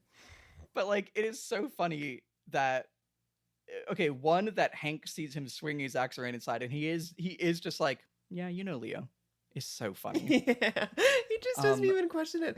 And I love that the show is basically telling us, yeah, don't worry about Hank knowing that Bobby was there. Just like these lines cannot intersect for plot reasons. Well, and just like he says that, like he says, the neighborhood was hot. I had to sneak past patrols, and Ben is like, anybody see you? And he says negative. He was chopping wood. As if that answers that question in any way. Like, so no, true. don't worry. Nobody could have seen me. He was chopping wood. It's like so funny. That only makes sense if you know that someone was there who could have seen him, which, Hank doesn't. That's great. That's really funny. Yeah. It's so funny. Oh. My other notes on this, I think when they're saying like Catherine burned down in the mill, they'll be lucky to find teeth. And Ben just goes, and they were such pretty teeth. You're insane. What the fuck, man? It's like so fucking weird, this guy. Oh. And like, again, it's the thing where like, this is grim. We like the opening of this episode was this guy like being a sexual predator. This guy should not be allowed near women. But at the same time, such pretty teeth is just so absurd that I can't help but laugh, Oh, man. Yeah. Yeah, right. Because I kind of forgotten that they are having an affair together. Like they're entwined, and he's just like sort of sad, but mostly, it needed to be done. Again, I don't understand the plot, like the plot as in the story, but also the plot as in like the criminal conspiracy. This is my other note, is he's like, surely the arson will be pinned on Catherine. And I'm like, he says, or he'll give up sex. And I'm like, okay, but why would it be? She had an insane life insurance taken out on her, and then went to the mill and burned up in it. Like she died. Why would... Yeah, right? Like, although, do you think Catherine's dead? Because they're doing the TV thing of like, she must be dead. We haven't found a body. Yeah, no, I actually don't think she has died. To be honest with you, like I think I don't see any reason they would leave that an open question if the truth is that she just like was dead. Yeah, we've seen TV shows. We've seen TV shows. It's so... I also do not understand the logistics of their insane scheme. Not at all. No, it seems a little contrived, but whatever. It's hardly the most important thing. Let's get to Audrey. So here we have Audrey brought into Blackie's office by like security guard, and she's like, why was my room locked? They sort of get into it a little bit about Audrey's refusal to, have sex with Ben, and oh man, her arms bend back, don't they? Whoa, I didn't think about that. So Blackie signals to the security guard to like restrain her, and it seems like an uncomfortable, sort of arms slightly behind her back position. Ooh, that feels foreboding to me. Yeah, I did not make that connection, but that is very distinctly done. Yeah. So, okay, I had a couple notes here. I think, first of all, silly one of like, they really do stay in costume at Jack's. Like, Blackie's being massaged, and like the women massaging her are still in their full like playing card brassiere regalia, And like the pacing of this scene is so weird. It starts with like Audrey's let in, and there's like what feels like 20 seconds of like Audrey just standing there, and she's wearing her red shoes, which does like, there is kind of a like Alice in Wonderland, like Wizard of Oz quality to this scene, Like Blackie is kind of giving like the Queen of Hearts, is it, from Wizard of Oz, The Queen of Hearts from not Alice in not Wonderland? from Wizard of Oz, from it, yeah. Sorry, from Alice in Wonderland, Totally. Like she is also kind of giving like Wicked Witch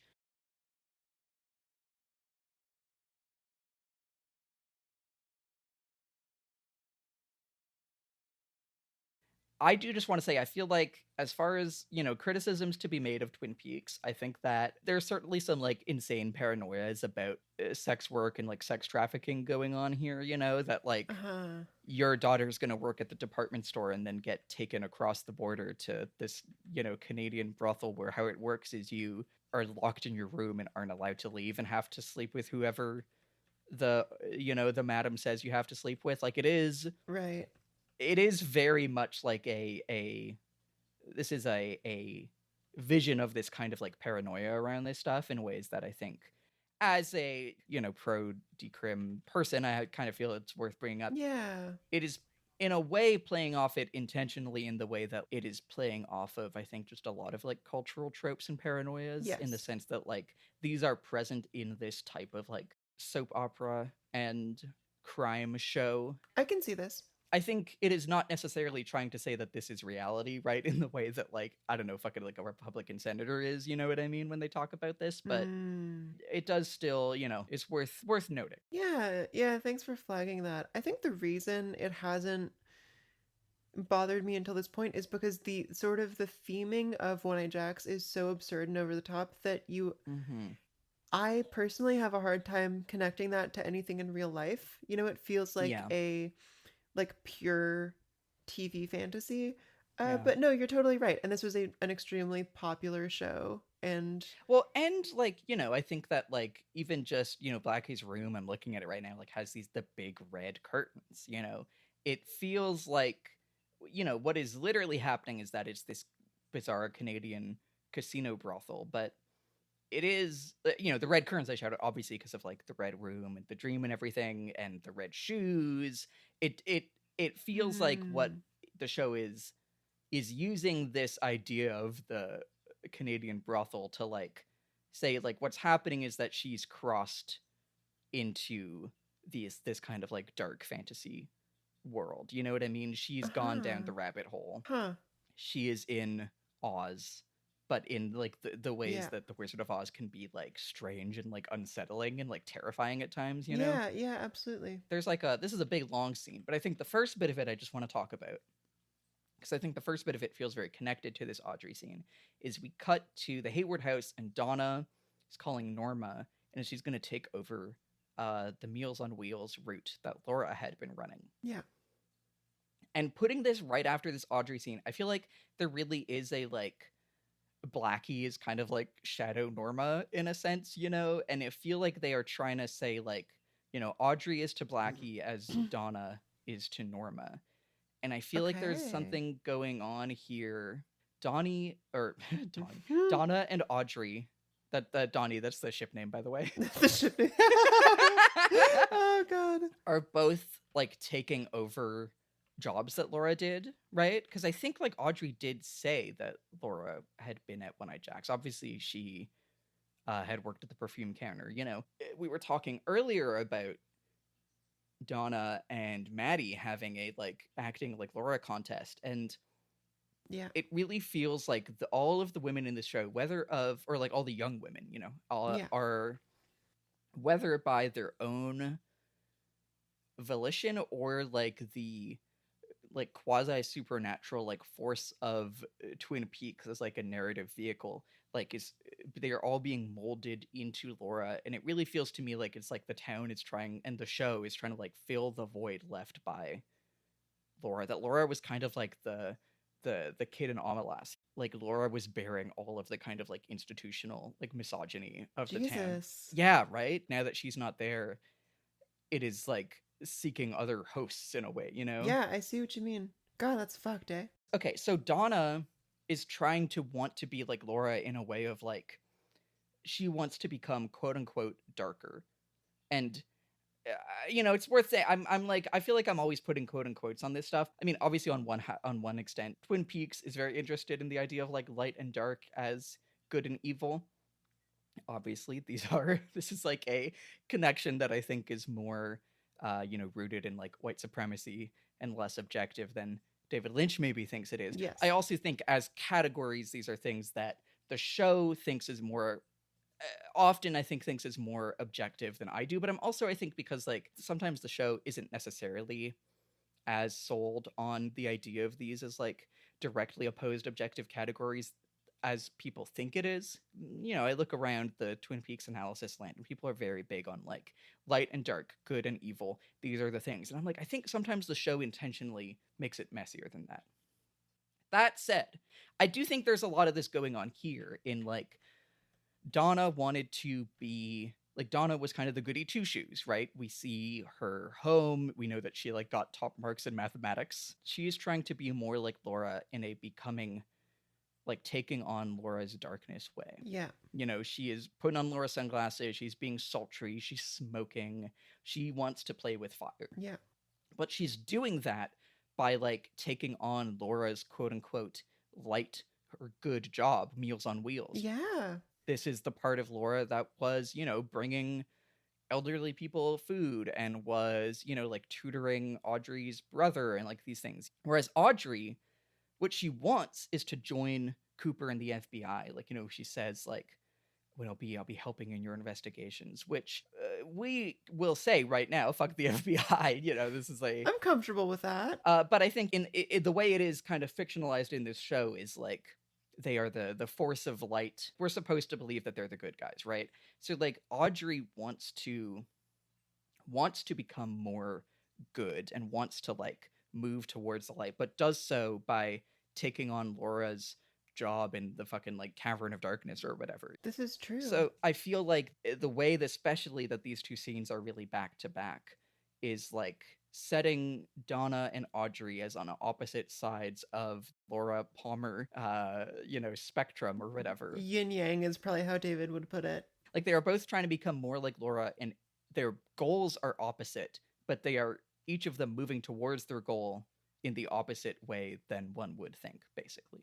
Is Right. my thought on all this. I quite like that. I think that is going to prove useful as the season continues. Yeah. As a way to think about this. Yeah. Anyway, do you have any more there? Or shall we move on to the real meat of the scene? Oh, let's do it. Man, is it just me or does this episode have like 5 or 6 like all-time great scenes? Yeah, I agree. Yeah. It's great. So, okay. Let's hear it. We're at the Hayward house, and Gersten, the youngest daughter, is saying, you know, welcome to the Hayward Supper Club. She is going to be playing music for them, and she announces that, you know, she got high scores in mathematics and English, like her sisters before her. So really, you know, goody two-shoes house, we're knowing all this. And Harriet is back. I'm so glad that Harriet the Poet is back, because we fucking loved her in the pilot. Yeah. And she has not been around very much. So comes out to read a poem. And okay, this even if it was just this, I would love this scene, because this bit is like, there's like 2 pieces of music playing at the same time. There's like the non-diegetic show music that is very faint and very kind of ambient synth, but is like in a totally different key than the slow piano music that Gersten is playing on the piano. That's an insane choice. That's right. It's crazy. Who does that? And it is understated actually. Like it's not really a showy thing. I don't think I noticed. Yeah, it's really something. And so actually, you know what? Here, I think I will. This is one that I will edit into the episode. So let me screen share here. So she opens with like, it was Laura. It was Laura. And I saw her glowing in the dark woods. I saw her smiling. We were crying, and I saw her laughing. In our sadness, I saw her dancing. It was Laura, living in my dreams. It was Laura. The glow was life. Her smile was to say, it was all right to cry. The woods was our sadness. The dance was her calling. It was Laura. And she came to kiss me goodbye. Oh my goodness. Man. I'll let you take it away. Like what this is so I really like this. Tell me, please. Tell me Lily's thoughts. Yeah, absolutely. So, I mean, this just has like a real spectral quality to it, right? And it's playing with a lot of light and dark, and you can really, yeah, like picture her as like a glowing presence. The first thing that jumps out to me is, so we were crying and I saw her laughing. I think the we there is Harriet and Laura. I don't know who else the we would be, you know? So I kind of read it as like kind of the town in a sense, you know? yeah, I think that's a valid interpretation. Because I was reading this as like, we were all just crying and we saw Laura laughing. But you're saying like Laura and I were both crying and then she was laughing while crying. You know, that was my read of it, and I do quite really like it. that. I think it sort of connects to what we have, like the vibe I'm getting of Laura's sort of infatuation with pain. You know, the idea that she would take a little bit of pleasure in this tragedy. Still an idea I feel uneasy about, but I feel like it's maybe being hinted at here. The repetition of "it was Laura, it was Laura, it was Laura." I feel like you can take that so many ways. Jumps out at me the thing from the pilot Log Lady where she was saying like Laura is the one, you know? Yeah, setting her up as the main character of the town, and maybe like the explaining factor. Like I don't know how to say that in a way that's not just like, yes, the show is about her, so obviously. But yeah, the notion continues that she is just like the most important one here. So surface level, I think Harriet's intent with this was to comfort Laura's parents and say like, she's in a better place now, she is at peace, and you know, you have license to be at peace too. It feels very written by David Lynch. Yes. Which is very funny. Like, I think if Harriet wrote this is, I think, interesting as like, you know, is this what you're thinking will soothe the wounds, you know, of like the Palmers? But it does really feel like the hand of David Lynch is moving through Harriet to like Yes. announce some thematic things about Laura. And what do you think those things are? I mean, the glow. I'm really jumping on the glowing. The glow was life, which is a really interesting thing to say. Obviously, because the show is defined by her murder. That like she is bringing light and joy to the world of like darkness and sadness. Yeah. But in a way that obviously was killed and destroyed, and that like even as this image of like kind of pure glowing joy, the like oppositions are constant. Like there's no every, you know, in our sadness I saw her dancing. Laura is this figure of transcendental opposites, and that the tension between those is like always present in her. Absolutely. Yeah, very connected to the Donna versus Audrey sort of their two branching paths that they're on. Yeah. That's lovely. Thank you. Oh. And so from there, oh boy. Yeah, no kidding. We then I also like noticed there's like I think it's like panning through everyone kind of reacting, and it's very kind of like shaky cam as it like goes through the table in a way that feels very pointed here. Like it makes it feel very much like a home video, you know? And people start like they're kind of talking, having some dinner talk or whatever. I love the note that Dr. Haywood says of you know, Leland says, "Oh, long day, Will," and he says, "I feel like I've sat through back-to-back operas," which is a very funny thing to put at the end of a double episode of a soap opera, you know? Oh my god, yeah. Let's see, we're talking about the mill. Hayward is like, "Oh, I suppose this will open the door for Ben Horn and his big development plan." So this is when we get Leland saying he's the lawyer, and Hayward says, "Well, as your doctor, Leland, what the hell happened to your hair?" "It is strange, isn't it? I just woke up this morning, looked in the mirror, and there it was. It had changed overnight. But the funny thing is, I realized I'd turned a corner somehow. I feel a great deal of sadness still, yes, but it wasn't as overwhelming to me. I physically felt as if a great weight had been lifted from my heart." Dr. Hayward's, like, perhaps it has. He's like, perhaps it has, perhaps it has. And I feel like singing. Well, his preamble there feels so like scripted and staged. You know, it feels to me like he is in character. He's projecting this very consciously. I don't know, just like the great weight has been lifted. Like that is not, I'm sure that's something people experience, but it's more something you hear in a script, you know? And it is a very, like, he is certainly, like, manic and insane in this scene, but very different from, you know, when we saw him, like, sobbing and dancing with the Icelanders, you know, like, there is a composure that was not there before. So my theory here is basically either Leland feels great about having done this murder, or like I think it's very possible that like something just came over him and he honestly doesn't even know that happened, and he just finds himself transformed and now is just like trying to account for it after the fact. Like it feels to him like something supernaturally has changed, you know? And I really don't know. But basically like I don't know if I believe him. What do you believe? Well, I don't know. I really don't know. I am so intrigued about what's going on with this guy right now. Yeah, which we might as well get into. Yeah. So he's like, oh, I feel like singing. No, you know what? Yeah. I really feel like singing a song.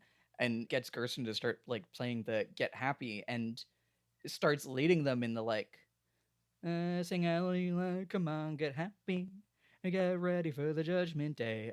And like, at first, I love the pan of like everyone's reactions, because like Madeline is like, oh yay, this is so nice. Like she just looks fully, you know, she's like, wow, this is so nice. Yeah. Whereas I think Sarah and Donna in the performance seem like perched right on the edge of like, oh, Leland, and like kind of laughing or like crying at it, you know? Like they both seem very... a little distressed by it, right? Yeah, right? Like they're not as equally as Madeline just like bought in on, oh yeah, get happy, wow, you know? And it gets more and more insane. He starts like singing. He's going faster and faster and faster. It's getting so manic. Gersten can barely keep up, you know, just like sing hallelujah, come on, get happy. Sing hallelujah, come on, get happy. Get ready for the judgment day. And then he just like faints instantly. Yeah, he just falls over. Yeah, Hayward goes up and like gets like smelling salts, like very Victorian to wake him up. You know, and he wakes up and then again instantly is just, oh God. No, but I do feel happy. I feel happy. And he says, begin the begin, which is a type of dance. It's just like, it's crazy. It is this scene is fucking crazy. Please take me away on your thoughts, because my big one is just like, it's fucking crazy. Yeah, no, it totally is. Okay, first of all, the song. He has been singing a lot in this episode, and as with the Lambs Eat Oats song, it feels like the song is carrying him away. Like he is really rushing through it in a way that just feels like he, maybe not possessed, but enormously compelled to. The whole getup here, combined with the song, reminds me of like an older Frank Sinatra, you know? Yeah. Oh, yeah, because he is still in his fucking tuxedo. He's in his fucking tuxedo with like the pure white hair. He feels like he's dressed up as an old school stage entertainer in a way that I think David Lynch is very into. I think of I think of the theater in Mulholland Drive. I think of the black tie attire in the Dale's like dream world. I think it's a really interesting choice of song, right? So yes, forget your troubles, come on, get happy, but it's about the Book of Revelations. It's or even and like the Judgment Day, you know, like even like, okay, if our read on this is like that him killing who he believes to be Laura's killer, we're going to that promised land with a hand across the river. Wash your sins away in the tide. It's oh so peaceful on the other side. Forget your troubles. Come on, get happy. Like, is he delivering the Judgment Day to Jacques Renault, you know? Oh my God. Oh, that's great. Also, some very strong ties to the poem that we just heard, right? Like, as far as like, it's beautiful on the other side. She's happy. It's all good. Don't worry. Yeah. And feels like maybe that's what compelled him to sing this particular song. Yeah. Wow, I like your theory about like, ooh, I did murder. Ba-ba-da-ba-ba-da. Yeah. Yeah, well, and like the Judgment Day especially, like it does feel like there's a sense of I did it. I got the killer, which okay, does make me worry if that is his belief of like I did it, I got the killer. If the investigation continues to a point of like, oh no, if someone else gets killed or whatever, like how is that going to land for him? Well, he's definitely going to find out that Jacques was not the murderer. Like, I feel like that is all but settled at this point, and I don't even really remember why he believed it, to be honest with you. I mean, I guess he was arrested, like under under suspicion of that. Yeah, I mean, no doubt he was involved. Yeah, no, I really do wonder what'll happen to him. You know, I think, okay, I was raised in the church, right? And this just has me thinking, like, I should do that thing that my dad was always bugging me to do and, like, read the Bible for literary reference reasons. Yeah. Because, like, the idea of, like, a book called Revelation, that actually sounds sick as hell. That's so true. It sounds like some pretty cool stuff happens in there. I don't know. I think I'm also thinking about the get happy and like the getting so happy to the point that you fucking faint, you know? I feel like there's something about, again, how I've talked about this episode as feeling very much about and kind of like really like showing the opposites that we can have in Twin Peaks. Like, again, the thing of like, it's crazy that the final scene of this episode is in the same episode as Andy bonking himself on the head, you know? It's nuts. And I feel like there's, you know, even thinking about Log Lady Pitch gum, you know, you can't have gum that's too sweet and you can't have gum that's too bitter. Right. That there is, I think if there's like, you know, there's a condemnation of Leland here in his, like, he only wants it to be sweet. He has, like, he feels like in the most denial possible. He does not want to think about, he just wants to get happy. Just get happy. Yeah. You know? Like, to such a point that it literally makes him pass out. Yeah, so I think that moment of fainting is like, he's so joyous that his body can't contain it, you know, like it's, he's just overloaded, or, you know, overloaded with stress that he's not dealing with, obviously is also a possibility. Yeah. I'm remembering the thing that I wanted to say about the song.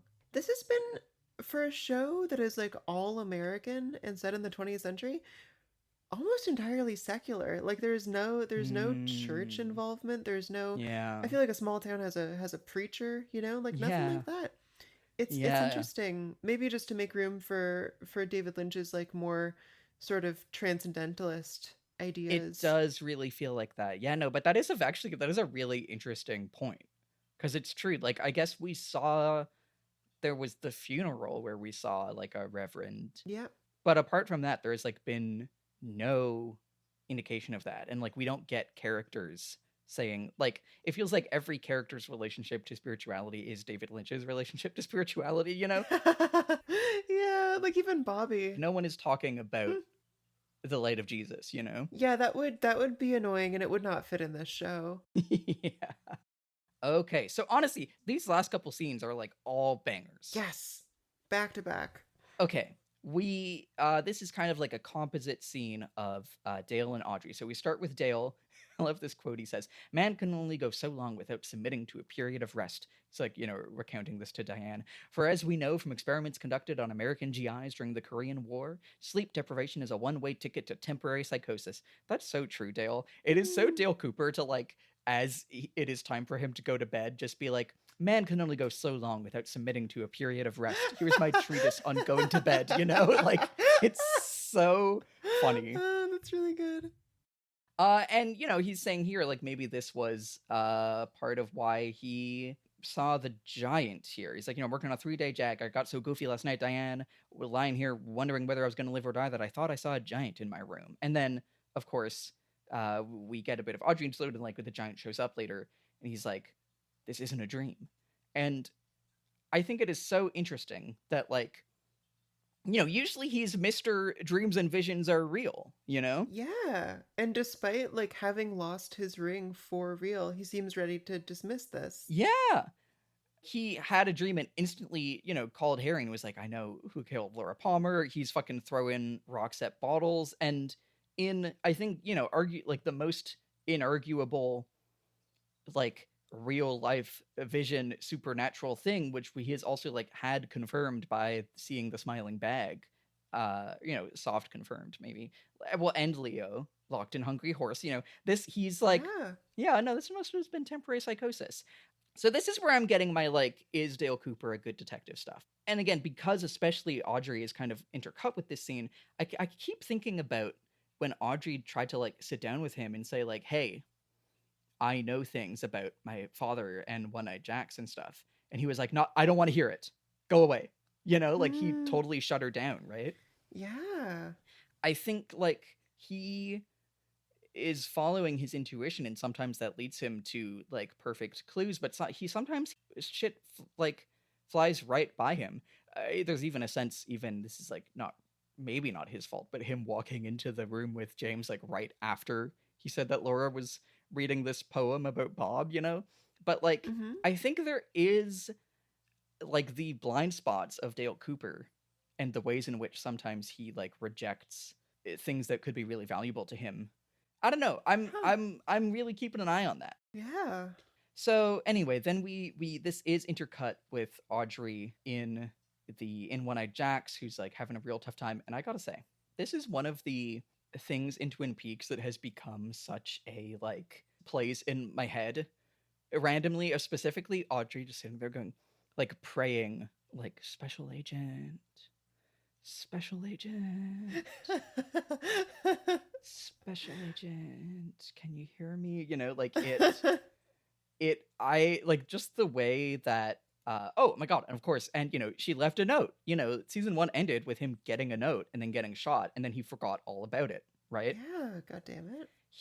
That note would not only help him save Audrey, presumably, but, like, would be a very important fucking clue, and he is just, like, letting it fly by. But yeah, analysis aside, I just really love the way that she's just like, special agent.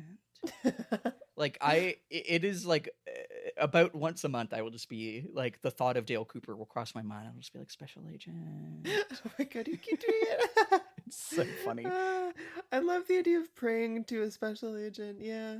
Saying, didn't you get my note? I slipped under the door. You must have seen it. To be perfectly honest, I think I'm in a little over my head. If I'm going to help you out on your investigations, I'm going to be like this. She does say, my first time out, I could use a little expert guidance. I am putting my, like, thinking emoji there on how horny is the show being about Audrey, Oh, sure. I hope not at all. That hadn't occurred to me, but I see what you're saying. I'm keeping my eye on you, Twin Peaks, Yeah. But yeah, like, it's... So she's, like, praying to Dale and, like, saying, like, read the note. I'm trying to, like, psychically send you this information about One-Eyed Jacks. And he just doesn't get it. He is not, like, as far as, like, Mr. considers himself receptive to people and the supernatural, he is, like, not receiving this. He has forgotten about the note. Yeah, bummer. Yeah, and instead, the Giant is back. Which is nice, at least. Yeah, our boy. Yeah. And at first I was like, is the Giant, like, Cooper doesn't hear Audrey, but he does hear, like, the Giant show up. Is the Giant, like, blocking her in a way? But he does at the end say, like, you forgot something, which feels like, in a sense, is the Giant trying to, like, speak for Audrey. And, like, even I think Audrey is in the most palpable danger. And that is, like, in terms of, like, Dale Cooper trying to, presumably prevent another Laura Palmer murder, I think the extent to which he is, on many levels, like, just unable to receive or shutting down information about the way that Audrey is being brought right back into that is concerning. But yeah, so Giant shows up. Cooper, I'm not dreaming. Says, you were right about the smiling bag. I love Giant just, the things I tell you will not be wrong. He's like, yeah, asshole, I told you. He's here to give him some more cryptic statements. Don't search for all the answers at once. A path is formed by laying one stone at a time. One person saw the third man. 3 have seen him, yes, but not his body. 1 only known to you. Ready now to talk. One more thing. You forgot something.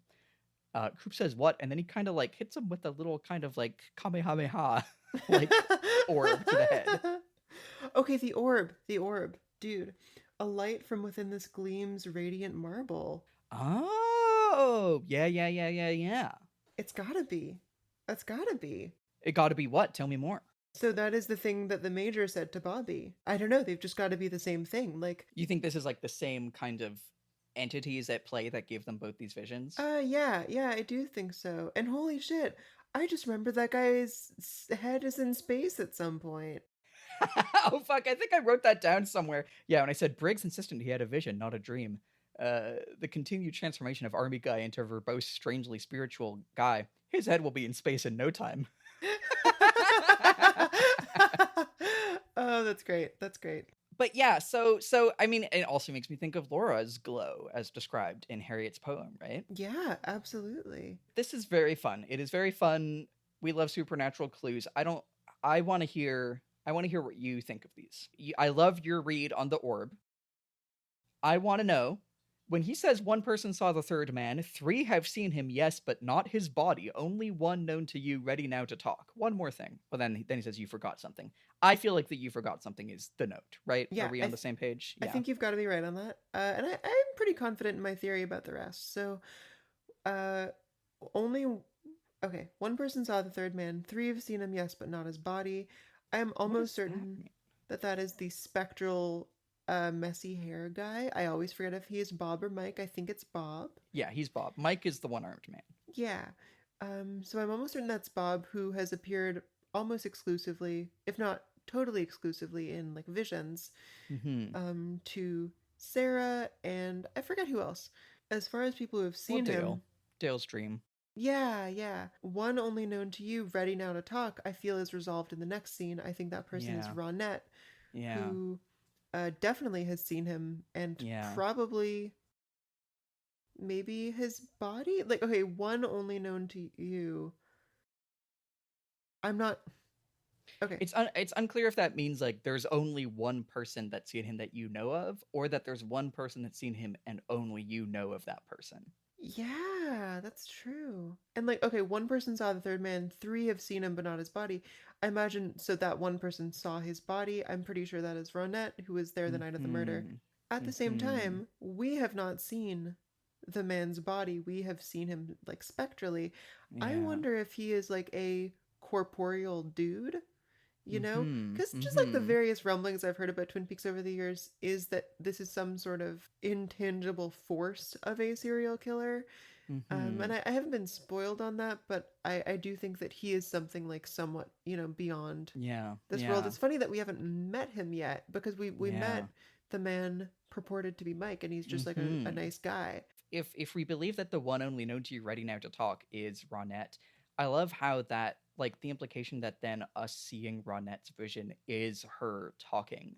In the same way that I remember saying a while back, like, you know, is Sarah's vision of Bob, messy hair guy, real? I was like, well, it is, because it was shown to us on the television show, you know? And like, by being included in what we see, it is made real by virtue of it was on screen. And I think that there's like these supernatural characters in some ways, I think, can be read as supernatural, not only like it being spirits in the world of Twin Peaks, but having some kind of like metafictional, like fourth wall breaking access, you know? Oh, I very much like that. That's cool. And I like the idea of like, if it's Ronnette, she's ready now to talk, because the next scene will be her showing you what she saw, you know? Wow. Even if she isn't, maybe she would, maybe she wouldn't like speak to Dale, you know? Right. And honestly, so this next scene, which I guess we may get into in a sec, I took that to mean that she is like regaining consciousness slowly, and I think she will come out of her coma soon. I'll save that for the yeah, for next time. Yeah. Alrighty. Well, shall we get to the next one? Let's. Alrighty. Let me just say, I love this fucking scene, and I really think it is the scariest that the show has been so far. Yeah. Holy shit. Like, I remember the first time I watched this, I had to like this was like, you know, and I watched this years ago, like I had to pause it at points, because it's like, Whoa. It's fucking crazy, and it's like it is so unrelenting when it really amps up, you know? Mm-hmm. Yeah. Like, holy shit. We like see our cut to the hallways of the hospital. And I love how immediately, like, just in the like framing, it's like very symmetrical as we're moving down these hallways, and like some of the lights are kind of flickering, and there's like ominous ambient drone that I think the show associates with its scary moments. I love that like we see a shot of a like perfectly symmetrically framed hallway with like ominous drone playing, and we instantly know we are in the David Lynch horror dimension. Like we are not Yes. in the same genre as when we were in this hospital 20 minutes ago when Bobby was like flirting with Shelley. You know what I mean? You're completely right. It's just so it's so interesting. It's so cool the way it does that. I love like we see her start to like raise her hands, like raising her arms like Dracula, you know, like rising from the crypt. It Yeah, and her eyes open. yeah, it's like so like she's possessed. Oh man, the way it just starts like yeah, trading in the cinematography of a horror movie and like the visual language of a horror movie, and like it fucking works. It's so spooky. And then we get basically this sequence of like her recollection like of Laura's murder, and we see like the train car, and there's this crazy thought, and then she's like thrashing in bed. We see Bob like screaming, he's running at the camera, Sprinting at the camera. That's nuts. running at the camera, and like the big teeth like chomping like as if they're consuming us, the viewer. Whoa. Unbelievable. It's so good. God, even thinking about like, you know, the idea of like consumption as violence, but of like, you know, Yeah. are we consuming violence on TV, or is the TV violence consuming us? You know, like it is fucking literally attacking the fourth wall. She is fucking losing it. She's thrashing. We see like Laura, the Laura scream cam. Laura scream at camera. Okay, like this Yes. shot has a lot of eye contact with camera. Yeah. And like, I love like these fucking, let's just say Cheryl Lee, scream queen of all time. Like, Yes. oh man. And like the face she has is like it almost doesn't feel like the face of someone getting killed, like a murder victim. Like it feels like this is her like participating in some horrible ritual, you know? Like she She's the danger. Like she is screaming Yeah. at Ronnette, not screaming because she's afraid, right? Yes, yes. Oh my god, of course if this is from Ronette's POV. Yeah. And like her teeth are all bloodied, and there's like Yeah. like gristle. And it's worth mentioning, like, she doesn't look like that's like her blood or she's been attacked. Her skin is not like scraped anywhere. It looks like she is bitten into something. Like, God, and it's so crazy. And like and then we get these like thuds oh, of Bob. fuck. I know, right? Of Bob like swinging the rock down, presumably on Laura's head. And here, like we see, like his mouth is also like bloodied, and like the thuds going through everything, the threat, and it keeps cutting the flashing lights that are here. God, that Laura's face, just like in the darkness, with just Oh like my the gleam of her God. eyes. We hear Ronnette screaming Laura, and then it's like the silence of like now. Like presumably Laura's been killed, right? And it does have this also kind of like post, you know, horrible post climax energy, and just the flashing light Yeah. on her dead face. We see the fire walk with me on like in blood on the paper, and we're like panning down Laura's body, and we see it's all like, you know, bloodied and dirtied. And then we see like Bob like kind of crouched over her, and just lets out this crazy scream. And like at first it sounds like almost like he's in agony too, and then it's like this crazy like laugh scream, and that's the end of the episode. He's like looking up at the heavens and he looks scared. He looks regretful. It's like oh my God. But it's like- also laughing, you know, and it's crazy. And then we get a custom outro where we see a moment of like the mountain, and then we get the outro as Gersten plays this energetic piano song, and it's crazy. What a fucking ending. What an ending. Oh my God. Just no easing back into the world. It's like yippity bippity da. Yeah, And man. you just have to deal with Oh my God. No, I'm speechless. I like words don't do it. Yeah, it's like I love how, we've started to see like horror. There's been a lot of like spooky moments in Twin Peaks up until now, and this feels like the first one that is really like. It's like people talk about the difference between horror and terror as a concept. I forget which one they say is which, but like, one being like the anticipation of a horrible thing, and the other being like you're seeing the horrible thing. And like Yeah. this feels like we are having like we're not just getting a weird like scary shot of a ceiling fan. We're not seeing like snippets of like a bizarre ominous dream sequence. It is like 2 minutes or however long this is of like unrelenting flashing through just like abject violence and like carnage, and it is fucking crazy. It is like the show has not been on this, like it has not turned this gear on until now. No, you're completely right. It's the entire show has been built around this moment that we haven't even seen. And we've been talking about the horror of it and like speculating, but nothing captured, like nothing led me to anticipate this whatsoever. Yeah, I kind of want to open the floor to you. I don't know if you have any like kind of analytical takes, or just like I really want to hear. I want to know how this lands for you as like seeing this for the first time. Really scared. Really, really disturbed. It feels more than I thought like a position that both of them have willed themselves into somehow, but that neither of them is enjoying or really wants to be in. It feels like ritualistic almost. Both of them being like Laura and Bob here. Yeah. Well, and it's funny because we were saying like, oh, isn't it kind of fucked up for Jacoby to say that like Laura allowed herself to be killed? But like that's really what this fucking feels like, It is. But then at the same time, like she feels like she wants to escape, and like the violence of him swinging the rock down on her is fucking brutal. But then like, yeah, that face that she gives is like, it's crazy. Holy shit. Oh my God. I need to get to the end of the season so fast, and I need to watch Fire Walk with Me so badly. Oh my God, I can't wait. Oh man. Oh dude. Yeah. Also, if this is, how literally do you think this is Laura Palmer's murder? Are we being shown Laura Palmer's murderer right now? Well, honestly, okay, we will very shortly get to my like power ranking of suspects. Even if this scene did not happen, he was going to be number 1 on my list at the end of this episode. Yeah. I don't know if this is specifically how she died, but I think this is like a metaphorical, at least, representation of. So I don't know. I think physically he is the one who did it. I'm not convinced that is the end of the story. There's a hell of a lot more TV show left.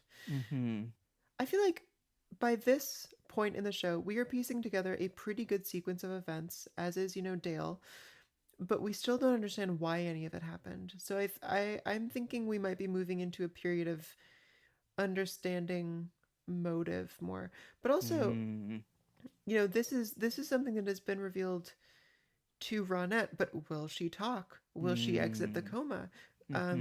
Will it be taken seriously if she does, convey this? These are all questions that I still have. Oh, Jesus Christ, dude. Fuck. Oh, yeah. Okay. As far as like actual takes, actual analysis, when we look down at Laura's body, sort of bloodied, she is wearing this like dirtied white dress that has a strip down the middle that is like a pure white that is stained with blood. Yeah. And that feels to me, through the middle of her body upward, red sort of intruding on white feels like really evokes sexual violence to me. Well, and it feels like it, like the idea of like the wedding dress. Yeah, absolutely. Yeah, the idea of the wedding dress does make me want to shout out the thing from the beginning of the giant taking Coop's ring. Yeah, and previously in Vision World, we have seen Laura being sort of flirty with Dale, right? It's true. The kiss. Yeah. Yeah. Yeah. Huh. Dear God. I want to No watch kidding, right? 3 more episodes right now. Yeah, no kidding. Oof. And I've said it so many times this episode, but it's fucking crazy that is in the same episode as Andy bonking his head. Yeah. Yeah. It's crazy. And it makes this feel so much worse. Yes. Oh, do we have more things to say about this, or shall we move into our outro segments? Let's move on, I think. Yeah. All right. Well, did you have any Twin Peaks dreams? No, I think we've been on the off season, so I'm not totally back in the headspace, but honestly, this scene was pretty conducive to that, huh? Yeah, no kidding. I think maybe I watch it before bed, see what I can conjure up. I actually, hold on, I have to find it, but I think I did have a Twin Peaks related dream. Awesome. It's just so funny because I do not remember this dream. I'm just going to read what I wrote down. I must have typed this at like 4 a.m. when I woke up. Awesome. A dream that Twin Peaks The Return had a subplot in which David Lynch, playing himself, and the actors acted out the experience of him trying to get the show made. Whoa. So this next part of this dream was just this. Also in this dream, I was unstuck in time. I was at the past. What? Me going, David Lynch keeps sending me voice memos, but just by like sending an MP3 file. Well, he would. And then being like, I'm in the past. Do I tell David Lynch about COVID? Trying to find out, like, dude. me in the past being like, what year is it? You were fucking kicking my butt at this dream thing. I know, right? I mean, this is the only one that I've had, but it's meaty. Pretty good. And hey, let me tell you, you haven't seen Twin Peaks: The Return. There are things in this that are hit pretty hard. I'm happy with this. That's awesome. So yeah, that's my Twin Peaks dream from 2 weeks ago that I forgot completely. That's so funny. Bravo, dude. Okay, well, Lily, who killed Laura Palmer? Last time your first place was the force of TV that gave people season finale curse. Second place was the third Renault brother who I leaked, who also shot Dale, and third place was Leo. How about now? Well, okay, first place is going to be Bob. Understandable, given that ending. Thank you. Second place, I think Bob could actually be that third Renault brother, but I'm gonna keep third Renault brother Bob in second Renault. place. Bob Renault. Robert Renault, I guess. Yeah. And then do I even have a third place pick? Like, it would be very funny if there's just like a reveal that like they call me Bob, but my true name is Robert. Yeah. Man, like the field is narrowing. I found myself increasingly confident as the show goes on. But I wanna give a third one still. I mean, they did show us Bob fucking hitting her head with a rock at the scene of the crime, you know? It's that hard is to the thing. Yeah. Let's say a spirit possessing Bob as third place. Possessing Bob and Laura. Interesting, because we've seen a lot of one person being two people. But the idea of like one spirit possessing two people, of like two people being one, hasn't really come up. But I like it. Thank you. Yeah, I feel like I can't really argue with you on these. Next time on Twin Peaks, our predictions last time were Ronnette Pulaski finally wakes up, recovering next to Dale, and they interact. I think this is like partial marks, you know? We did get Ronnette Pulaski waking up. Yeah, she totally did. They haven't interacted. Man, if this wasn't here, I would be predicting that for next episode. I mean, listen, I'm not going to stop you. You said the season opens on a dream and Sarah Palmer has a vision. I think I'm willing to give full marks on that. We did open on supernatural vision type thing, and Maddy had a vision. Exactly. So, I think that counts. And lastly, Hank and Norma get in cahoots, baking Leo's corpse into cherry pies. No dice for this one, but Leo's not even dead. No. Okay, like that dude, that's not fair, I think. I know he maybe has like plot armor, but he's been attempted murdered twice now in like 24 hours. Yeah, he's kind of like Jason.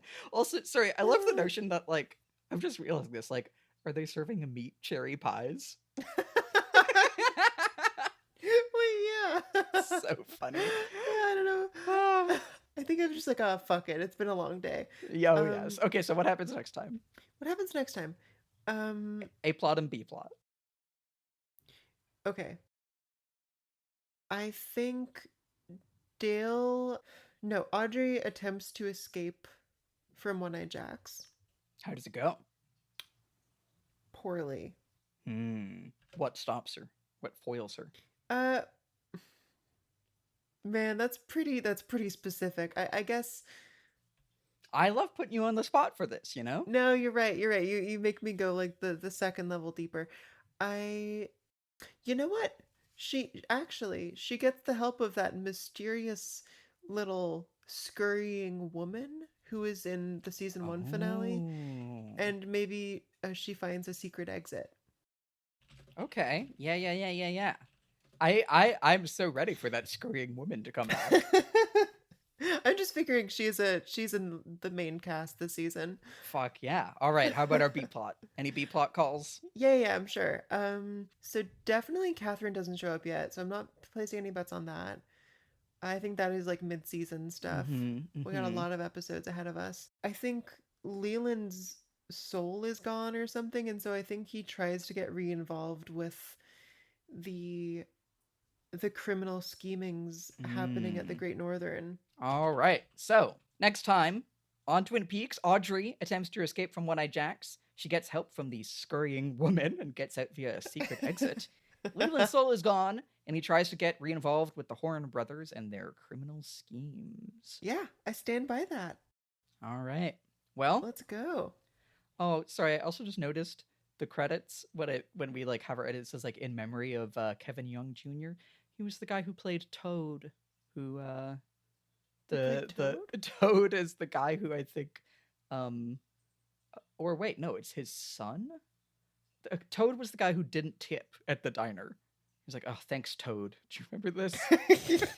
No, I don't remember that at all. I think this was the last episode, but I definitely remember that Toad gave a bad tip to Shelley or Norma. So that guy's son died, you think? Yeah. Oh. Looks like it. So that's oh too man. Bad. Yeah. Well. Yeah. May he rest in peace. That's the in memoriam. But anyway, that's Twin Peaks. What a fucking episode. What an episode. Oh. Thanks for doing it. Woo-hoo. Oh man, this episode really is an all-timer, I think. Well, I will see you next time. Looking forward to it. Bye. Bye. Yay. We did it.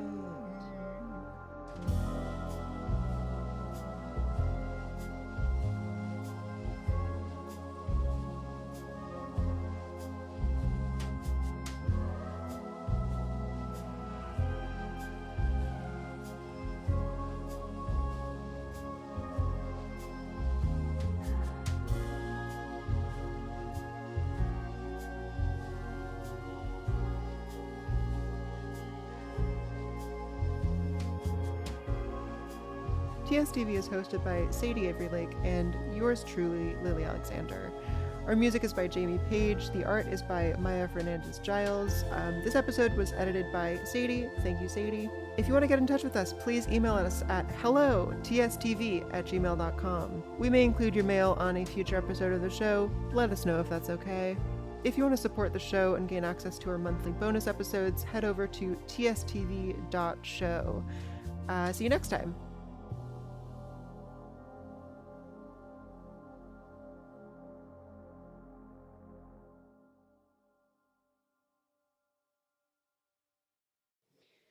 Okay, content warnings for season 2, episode 2, coma.